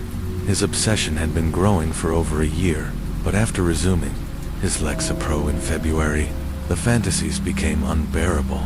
He started downloading crime scene photos and mutilation images, using them as fuel for his dark urges. His plan, as he described it, was to abduct a child, force them to watch pornography, torture them, murder them, sleep beside their corpse, and eat their flesh, leaving behind nothing but bones. He spoke about it methodically, like a man describing a recipe to prepare. He bought the hacksaw, seasoning powders, and skewers. He even positioned a strip of duct tape on his entertainment center so he could quickly grab it if needed. He placed his heavy wooden cutting board in the living room, intending to use it as either a tool or a weapon. He said he didn't necessarily want to hurt a child, but a child would be easier to grab, easier to kill, and easier to dispose of. I kind of planned all along to probably get a kid, Kevin admitted. Smaller, you know, they'd put up less of a fight. He had considered multiple victims: a 5-year-old neighbor, at least one adult woman, and Jaime, whom he'd grown attached to. He said, I really liked her. I saw her around and thought, no, I can't hurt her. I know her too well. But in the end, he did. On April 12th, Kevin spent the early part of the day with his family. His mom washed his clothes. He helped his sister with homework. By mid-afternoon, he returned to his apartment and exchanged messages with Melissa, the woman he'd been chatting with online. By 3:30 p.m., he noticed Jaime's bike was gone. He felt disappointed, assuming he had missed his chance to abduct her. But shortly after, she came back hot and sweaty from retrieving her keys. She changed her shirt and went back outside. Kevin saw her, and this time he didn't hesitate. Continued. The murder of Jaime Rose Bolin. A few minutes after Kevin returned to his apartment, Jaime pedaled back on her bike. She told him she'd forgotten her keys and made a comment about how it always seemed hotter in Purcell than in her hometown of Dibble. It was just a bit of small talk, the kind of thing a child says without thinking twice. Then she went upstairs, changed into a blue short-sleeved shirt, and poured herself a glass of ice-cold milk. Before long, she was back downstairs, chatting, again with Kevin, in the breezeway. She told him how refreshing the milk felt on a hot day. As they made small talk, Kevin noticed something. Jaime hadn't locked up her bike. That was the moment his twisted plan started to form in real time. He thought, if I hide her bike, it'll look like she was snatched while riding. No one will think to look here. They continued chatting a few more minutes before Jaime innocently asked, Can I come inside to see your rat? Kevin opened the door, and she stepped into his apartment, something she had done before. She sat on the floor near the rat's cage, and a SpongeBob SquarePants episode was playing on the TV. For 15 minutes, the two sat together, her watching the show, him sitting silently, debating whether or not to go through with the fantasy he'd obsessed over for months. He knew what he planned to do. He had prepared. The duct tape was ready. The cutting board was within reach. And yet, he hesitated. For 5 minutes, he picked up the heavy wooden cutting board, then set it back down over and over. Then, suddenly, he acted. Kevin swung the board and struck Jaime on the head. But reality didn't match the fantasy. She didn't collapse immediately. She jumped up and said softly, I'm sorry. Later, Kevin would say, That's haunted me forever. She didn't do anything wrong. I'm the one who should be sorry. Jaime tried to run, but he struck her again. She screamed, Oh God, I'm sorry. Please let me go. I won't tell. She was fighting for her life, but Kevin hit her 3 or 4 more times with the board. Eventually, he tackled her from behind, covering her mouth and nose with his hand, and pinning her to the floor with his full weight. When she stopped struggling, he loosened his grip, but she wasn't done fighting. She reached for something in a nearby toolbox, and he had to restrain her again. Finally, she went limp. He flipped her over and watched for movement. 30 seconds passed and she began breathing again, so he pressed down once more. This time, she lost control of her bladder. Kevin believed she was finally dead. To be sure, he sealed her mouth and nose with duct tape and dragged her into his bedroom, hiding her body from view. Then he went back outside to retrieve her bike and wheeled it into his walk-in closet, hiding it beneath a duffel bag. Back inside, Kevin said he tried to assault Jaime's body, but the position she was in made it too difficult to carry out the rest of his horrific plan. According to what he told agents, he had initially intended to drain the blood from her body while she was still alive, like a butcher would. But things hadn't gone according to plan. He dragged Jaime into the bathroom. She was too heavy, 110 pounds of dead weight, but after some effort, he managed to hoist her onto the edge of the tub. He even tied her hair back with a rubber band to keep it clean. Then, using a decorative dagger, he cut her neck, trying to sever her spine. He had planned to collect her blood in a white mixing bowl, but when he saw that the blood was already clotted, he said it didn't look appetizing anymore. So instead, he washed it down the drain. At 4:08 p.m., Kevin sat at his computer and messaged Melissa. He didn't tell her what he had done, but she said he seemed weirdly cheerful, happier than he'd been in a long time. During their conversation, he deleted folders from his computer, crime scene photos and the disturbing images he'd spent months collecting. Then, he noticed Jaime's father, Curtis, returning home. Kevin watched through his window as Curtis looked around for his daughter. When she was nowhere to be found, Curtis jumped in his truck and drove around the neighborhood calling her name. Back in his apartment, Kevin wanted to move Jaime's body from the bathroom to his bedroom, but she was still bleeding and leaking stomach fluids from her neck wound. He worried that the smell of blood and vomit would drift out into the breezeway and alert neighbors. To cover it up, he lit incense and poured cleaning chemicals down the drain, hoping to prevent the blood from backing up into other apartments. When Curtis and the apartment manager, Tim Bayer, knocked on his door around 6 p.m., Kevin got dressed, closed the bathroom door, and walked outside to speak with them. He pretended to be concerned. He told Curtis he'd keep an eye out and even offered to help search. Later, he told agents that he went outside on purpose to throw off suspicion. He stayed out until around 8 p.m., pretending to look for Jaime before finally going back. Inside, there, he wrapped her body in a tarp, then covered it in black trash bags. He placed the bundle inside a large gray plastic storage container, added her clothes and a towel to soak up the remaining blood, and taped it shut. The container was then shoved deep into his closet. He also took apart her bike, hiding the frame and wheels in a duffel bag under his bed. The next day, Kevin messaged Melissa again. He told her he'd had a rough 24 hours. But strangely, when FBI agents knocked on his door and asked to look around, he said yes, confident. It seemed that he had covered his tracks. He was wrong.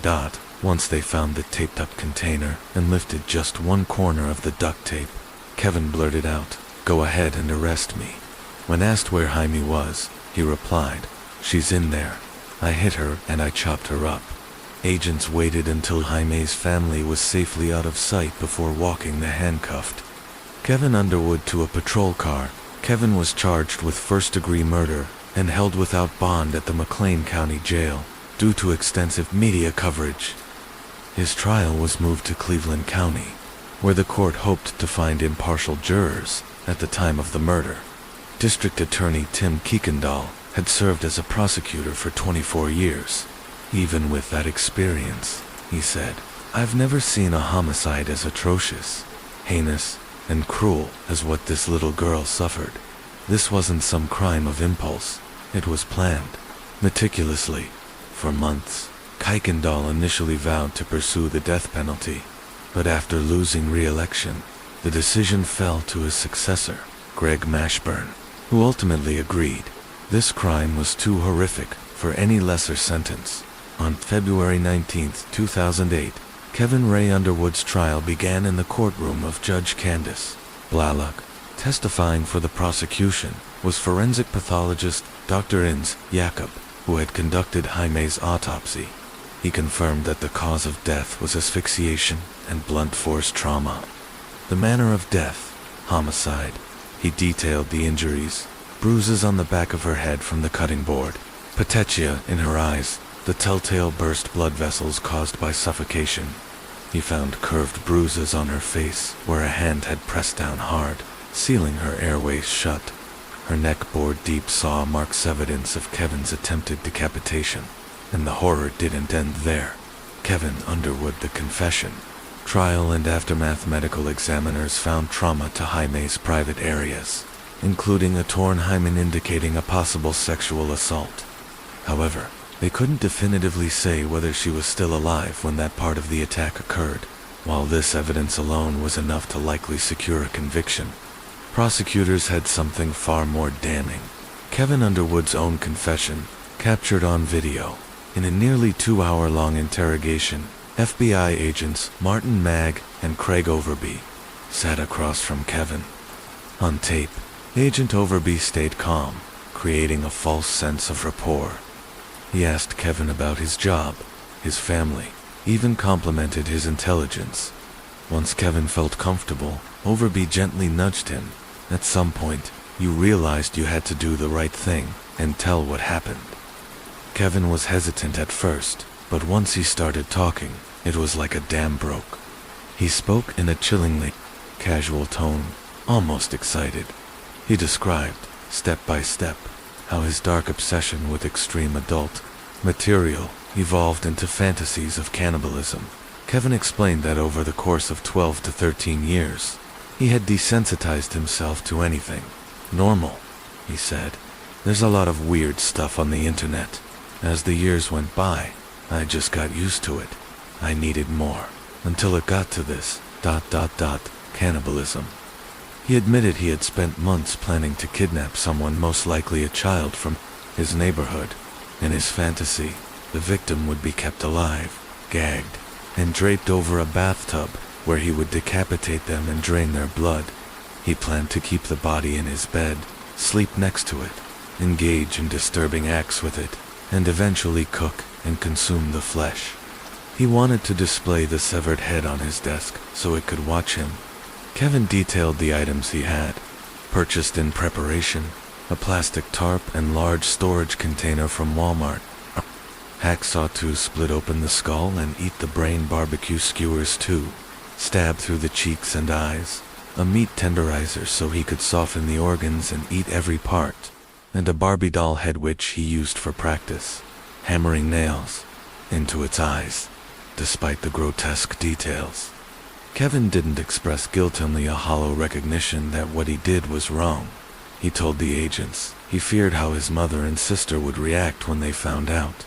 But in a twisted shift of blame, he also said, she was a very trusting kid. If it hadn't been me, it could have been someone else. She just kind of walked into my apartment. I didn't force her. I didn't even ask her in. At the end of the videotaped confession, Kevin suddenly vomited into a trash can. Whether that was remorse, fear, or just physical reaction to the horror of his own words, no one could say. When it was time for Kevin's trial, the defense team had nothing to argue. After the jury watched the entire taped confession and heard Kevin say, I know what I did was wrong, and I know I deserve to be punished for it. The defense didn't call a single witness. Their only request was to spare Kevin's life due to mental illness and other mitigating factors.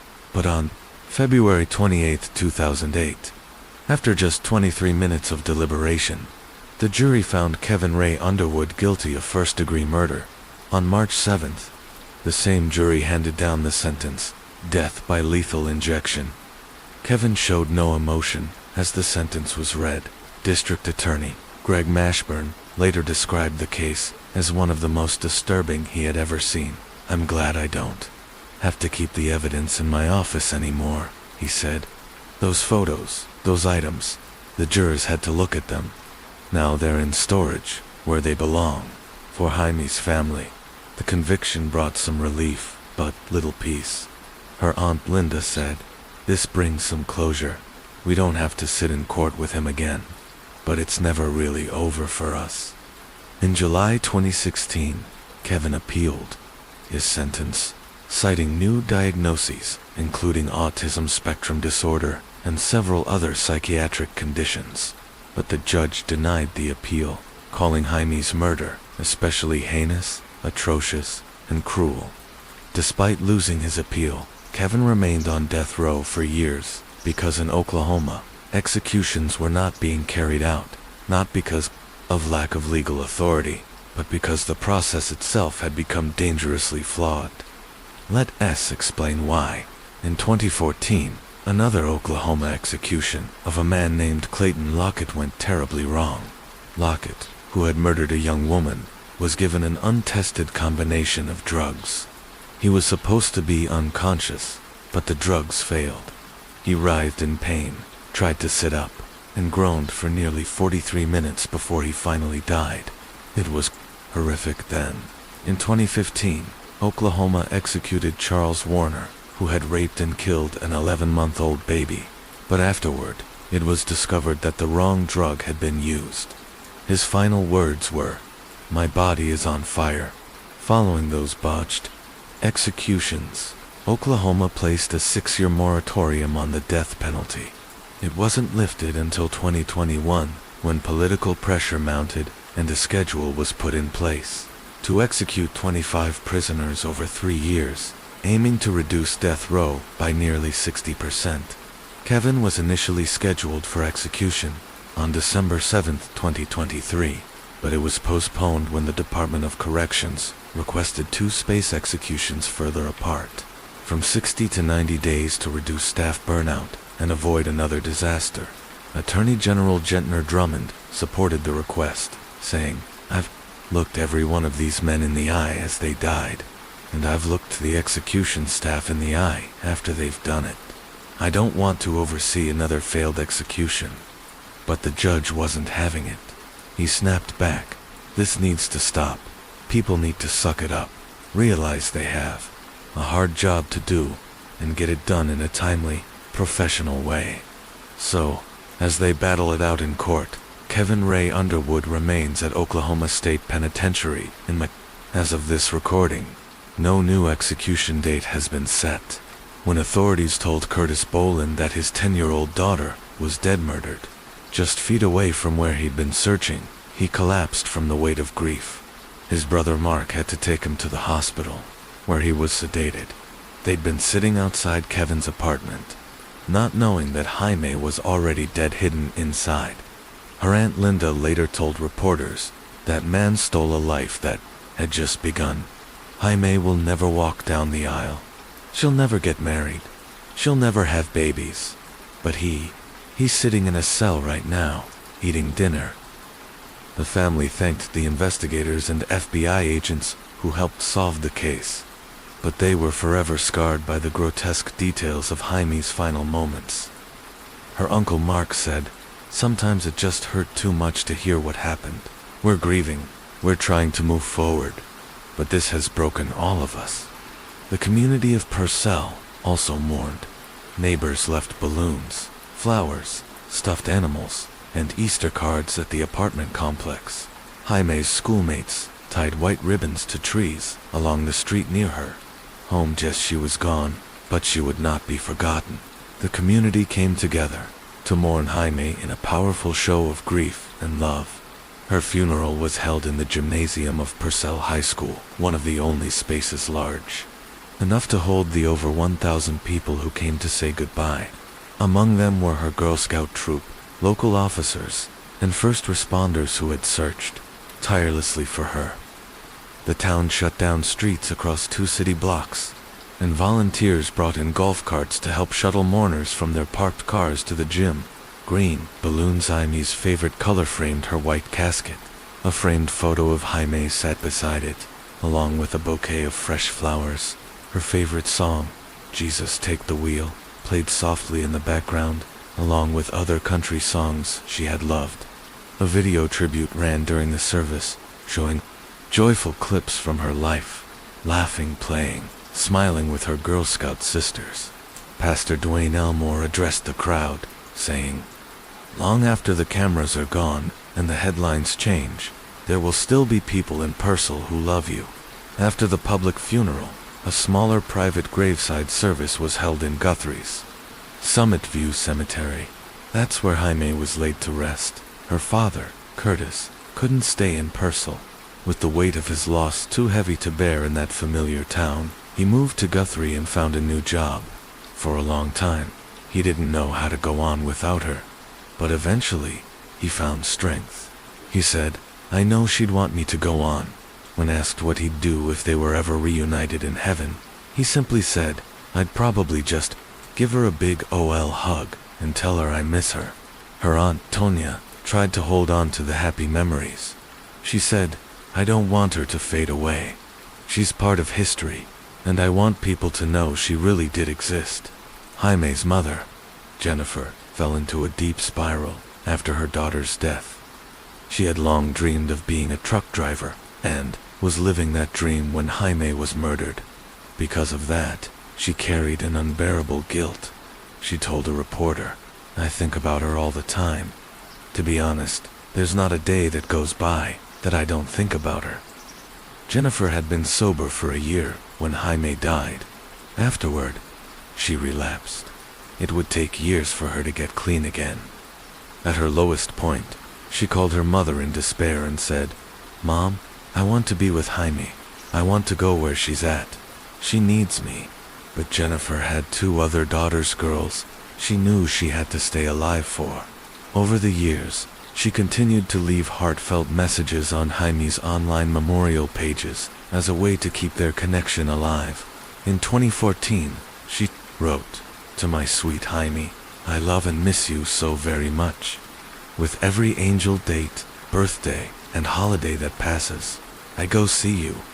When a breeze blows through my hair, I say hello, Copper Top. I catch myself imagining what you would be like. Now, I know you'd be a gorgeous, loving, charismatic young lady. In 2020, she posted again, Hey, Copper Top, been thinking about you so much lately. Grandma Rose, Aunt Chris, and Gigi are there with you now. I know you're all happy. Just know we miss you and love you so very much. Love always, Mommy. That was the final message she would ever leave her daughter. On October 11th, 2023, Jennifer passed away. She was buried in Summit View Cemetery, beside her baby girl. Case 5. The tragedy of Chad Dorman, on Saturday, June 10th, 2023. The Dorman family appeared blissfully normal. Chad and his 3 young sons, younger children aged 3, 4, and 7 spent the day together. They watched races at a dirt track, while Chad encouraged his wife Laura and her daughter to enjoy a quiet girls' day. The next day, they went fishing, and the kids returned to bed exhausted and smiling. But behind the happy veneer, Chad was struggling. He later admitted he hadn't slept well all week. Laura, however, said she hadn't noticed anything unusual. Chad continued to work as usual on Monday and Tuesday, June 12th to 13th, and even coached his older son Clayton in baseball that Tuesday night. Onlookers said he seemed a little distracted, but nothing concerning. Then came Wednesday, June 14th. Chad, usually a 4 a.m. riser, woke his stepdaughter, apologizing. I'm sorry for anything I've ever done to hurt you. It was out of character, but no one realized how deeply troubled he was. By Thursday, June 15th, Chad's behavior became alarmingly odd. He arrived at his construction job around 7 a.m., but left abruptly at around 9:30 a.m. before the workday ended. On the drive home, he reportedly Googled Happy in Hell by Colt Ford, a song about gloom, feeling boxed in, and relationship despair. That morning, he had called his mother, admitting to confusing thoughts, and she urged him to visit Kroger's in-store clinic at 9:42 a.m. CCTV captured him standing alone by the store's supplement, all for over a minute and a half, then pausing by the clinic desk, but nobody attended him. He left minutes later, with no conversation or help received. On the way home, he made a stop later, identified as purchasing a 16 ounces Bud Light. Back at home, the family was out running errands. Chad disappeared into the shed, returning at midday to greet his excited boys. According to Laura, he played with the kids while she prepared lunch. Yet during the meal, he suddenly said, "This will be my last good meal." Alarm bells rang in Laura's mind. Had he decided to end his life? After the call, Chad spent the afternoon doing yard work and playing catch. At 3:30 p.m., he began reading from the Bible to 4-year-old Hunter, repeatedly stating, "Chad knows what's right." Then, In a move that chilled everyone, he retrieved a .22 caliber rifle from the gun safe. Chaos erupted. Laura tried to calm him and reached for her cell to call 911. Chad snatched the phone, shouting, "It's too late." At that same moment, his stepdaughter entered to find him shooting Hunter point blank 4 times, striking his shoulder, torso, and twice in the head. Laura screamed for the other children to flee. Frantic, Laura dialed 911, crying repeatedly, "Help me. He's hurt. My baby's dead. Don't shoot him." Amid the chaos, Clayton and his sister ran for safety out the back door, Clayton toward a field. Chad pursued them. As his 14-year-old son Clay fled, Chad fired twice into his back from about 70 yards out. When Clayton collapsed, his sister rushed to help, but Chad calmly walked over and shot him twice more in the head, killing him. Meanwhile, Laura carried Hunter outside. In a horrifying moment, Chad followed his daughter down the driveway, pointing the rifle at her head, screaming, "Don't shoot me! Don't shoot me!" The two locked eyes in terror. In the final seconds, Chad forced the girl to release her younger brother, 3-year-old Chase, who was also in her arms. The execution of innocents, the tragic murders committed by Chad Dorman's final moments of control came at the edge of chaos. One last chase, one last gunshot. After executing his second son Clayton in the yard, Chad spotted his stepdaughter running with the youngest 3-year-old Chase in her arms. He shouted, "Don't shoot me." An eerie contradiction of what was about to unfold. He demanded she set Chase down. Terrified, she complied. As Chase tried to run, Chad followed him to the trash cans near the house. He aimed, but the gun was empty. As Chad paused to reload, his stepdaughter fled toward the fire station across the street. Meanwhile, little Chase, confused and desperate, ran in the opposite direction toward his mother. Laura was outside and managed to flag down a passing vehicle, screaming that her husband was killing her children. The bystander called 911, and Laura sprinted toward the firehouse. Back at the house, Chad returned, now reloaded, and found Laura holding their youngest son. A violent struggle erupted. Laura clutched Chase tightly, but Chad bit her, trying to pull his son away. She grabbed the barrel of the rifle, trying to wrest control of it. Her thumb covered the muzzle, just as Chad pulled the trigger. The blast ripped through her thumb. Shocked and in pain, Laura momentarily loosened her grip, and Chad seized Chase and shot him in the head, executing him in front of his mother. We may never fully understand why Chad spared Laura's life in that moment. Despite being injured, she managed to grab her phone and call 911 again.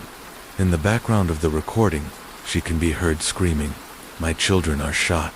My children are not breathing. My 3 children, their father killed them." In the 911 audio, Laura's voice was frantic, broken by grief and pain. As the dispatcher tried to guide her through CPR instructions, Chad calmly roamed the yard, not escaping, not hiding. Instead, he began collecting the bodies of his children.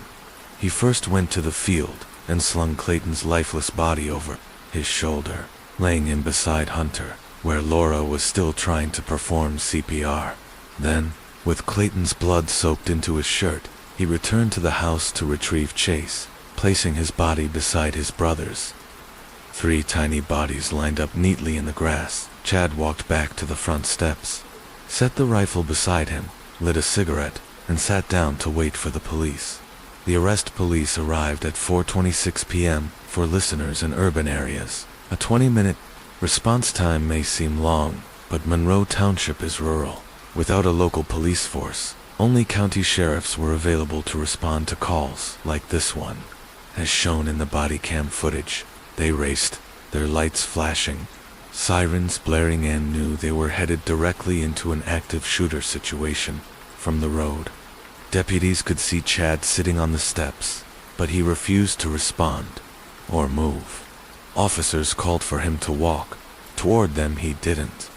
Using the camper in the driveway for cover, they cautiously crossed the lawn. As they approached, they ordered Chad to stand. Still, he didn't move. They grabbed him, pulled him to the ground, cuffed him in the background. Laura's anguished screams cut through the quiet. "You took my life from me." As officers secured the scene, the family dog barked from inside the house. Chad nonchalantly warned them not to let it out. "He won't bite if you just leave him alone." On the ground, cuffed, an officer asked Chad what was going on. Chad replied, "I'm not trying to hurt nobody. I'm completely sober. I've never done drugs a day in my life." He added, moments later, "I ain't mad. I ain't nothing." When Chad complained about being uncomfortable, officers stood him up. One officer told Deputy Scott Rudd to escort him to the cruiser. "You have the right to remain silent and you should use it." Deputy Rudd snapped. Once inside the police vehicle, Chad continued to complain the car was too hot. His cuffs were tight. The officers, already at their limit, didn't respond to his discomfort. They left the hatch open. In the footage, Chad says, "Tell them I did it. Take me to jail." At one point, Deputy Rudd saw Chad had loosened his seatbelt, possibly trying to strangle himself. The deputy pulled over, refastened the belt, and continued the drive. Later, these officers would be criticized not for how they handled the arrest, but for their language and refusal to adjust Chad's handcuffs. Some argued it was an abuse of power. Others said it was human. The interrogation. Chad was officially arrested at 10 p.m. at the station. His calm demeanor began to fracture. He confessed to planning the murders since October 2022, claiming he had been unable to sleep for 3 nights prior. He spoke in contradictions, quoting the Bible incorrectly, saying he should have killed Laura first, denying involvement. "I don't know what happened. Maybe I was at work." Claiming amnesia. "I didn't kill anyone. Or maybe I did. I don't remember." He was only partially Mirandized, and though he mentioned wanting a lawyer, "I'll just wait for a lawyer. Just give me a couple of days." Interrogation continued. Because of these legal missteps, most of his statements were later suppressed and could not be used in court. The charges and court appearance. Chad Dorman was charged with 21 counts, including 9 murder charges, 3 for each child. Due to aggravating factors, premeditation, use of a firearm, and age of victims, multiple counts of kidnapping, felonious assault, and domestic violence. He appeared in court the next morning, wearing a padded safety suit, often used for inmates considered a risk to themselves. Body cam audio revealed he had refused to dress for the hearing. The defense requested a bond of $75,000. The prosecution called it the most heinous crime imaginable and asked for $20 million. The judge agreed. Bond was set at $20 million. Chad was remanded to Claremont County Jail, where he remains today awaiting what is almost certain to be a capital murder trial. After the murders, prison calls, and mental health claims, in the weeks after his arrest, Chad Dorman made several recorded calls from jail. He spoke with mental health professionals, his mother, and his brother. These conversations would go on to have a major impact on the legal strategy ahead. During a call with a mental health clinician, she asked him directly whether he felt remorse for killing his 3 sons. Chad's response, "No, just 10 days after the murders, despite already having legal counsel and having been informed of the defense's strategy to pursue an insanity or serious mental illness, SMI, plea." Chad told his mother that he remembered everything about the day he executed his children. In another phone call just days later, he spoke with his brother and disturbingly compared himself to Adolf Hitler. The legal strategy, insanity, and SMI defense, with the prosecution openly pursuing the death penalty.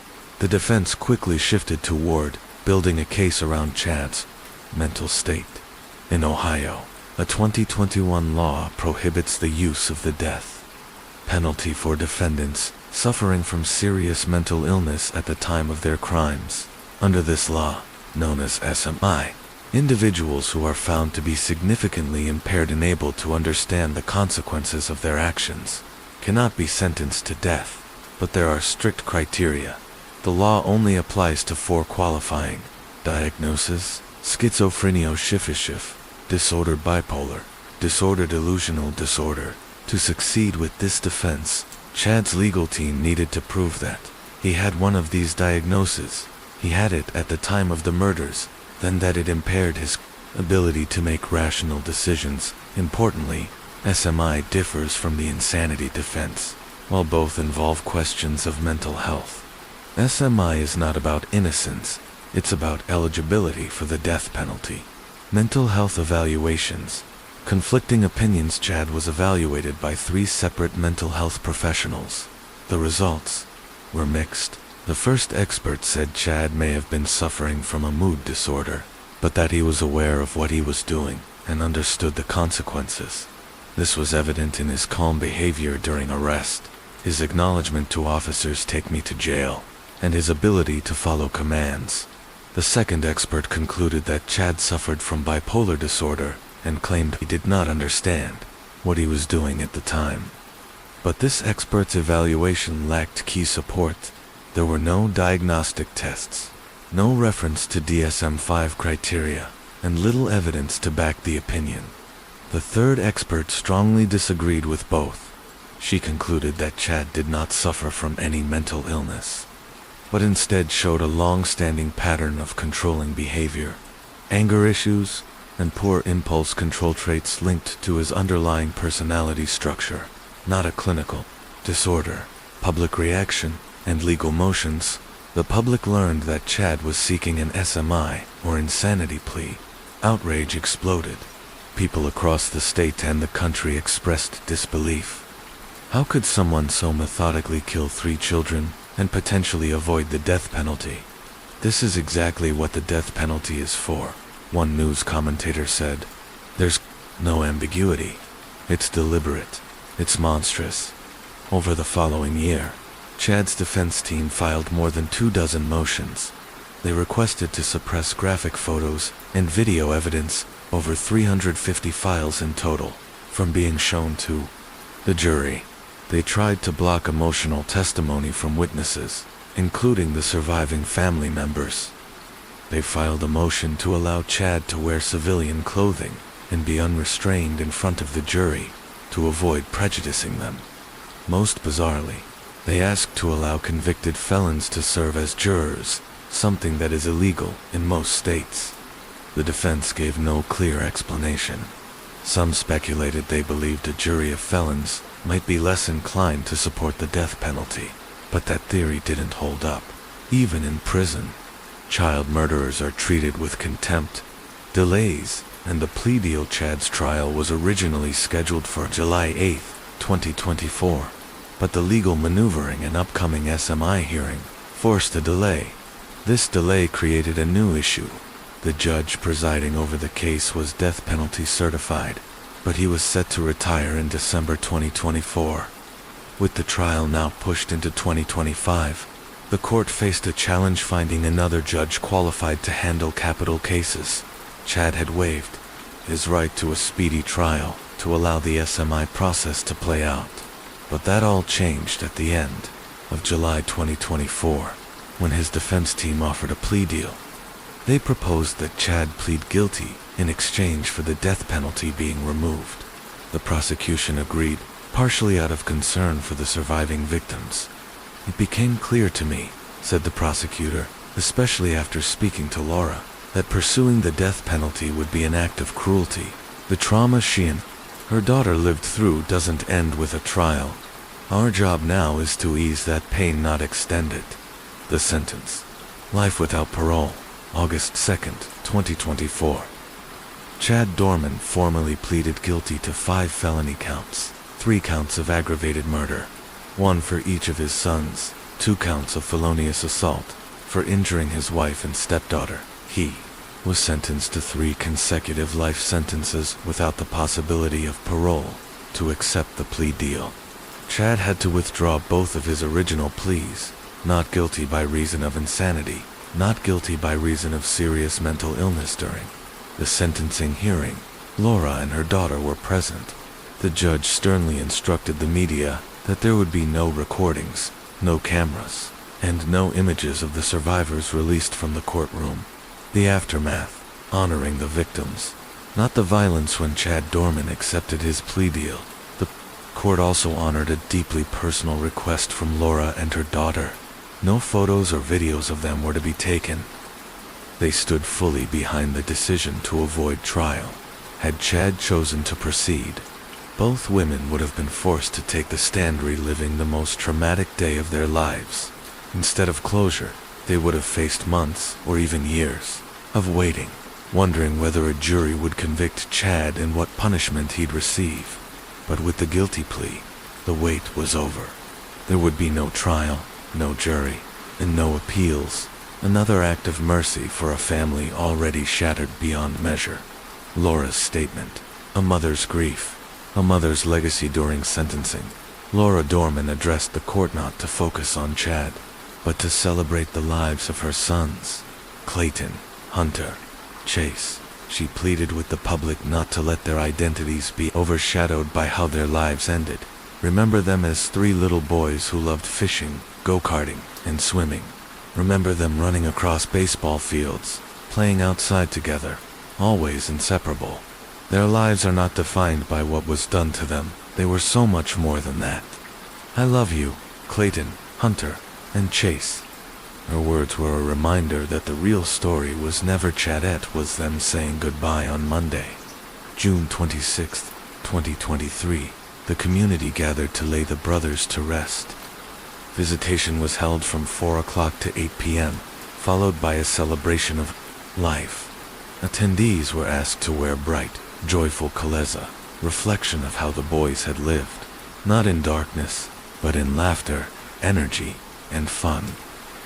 In the weeks that followed, the community came together again, this time for a special event to both honor the boys and to thank the first responders who had rushed to help. Several local churches provided food, and a sea of support surrounded the grieving family. Instead of flowers, the family requested donations be made to renovate the boys' favorite baseball field to space where they had once played with joy and freedom. A memorial. In threes outside the family's home, a memorial began to take shape, but this one was different. Everything came in sets of three. 3 balloons, 3 bats, 3 gloves, 3 candles.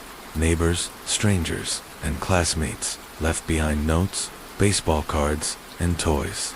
Small reminders that 3 young lives once filled this home with laughter, and now the silence was deafening. A final note, the story of Chad Dorman is one of unimaginable cruelty, but beyond the horror lies a story of survival, resilience, and community. It's about a mother who fought to protect her children, a teenage girl who ran toward danger to save her brothers, and a town that refused to let darkness define the memory of 3 innocent boys. Let's not remember Chad. Let's remember Clayton, Hunter, and Chase for how they lived.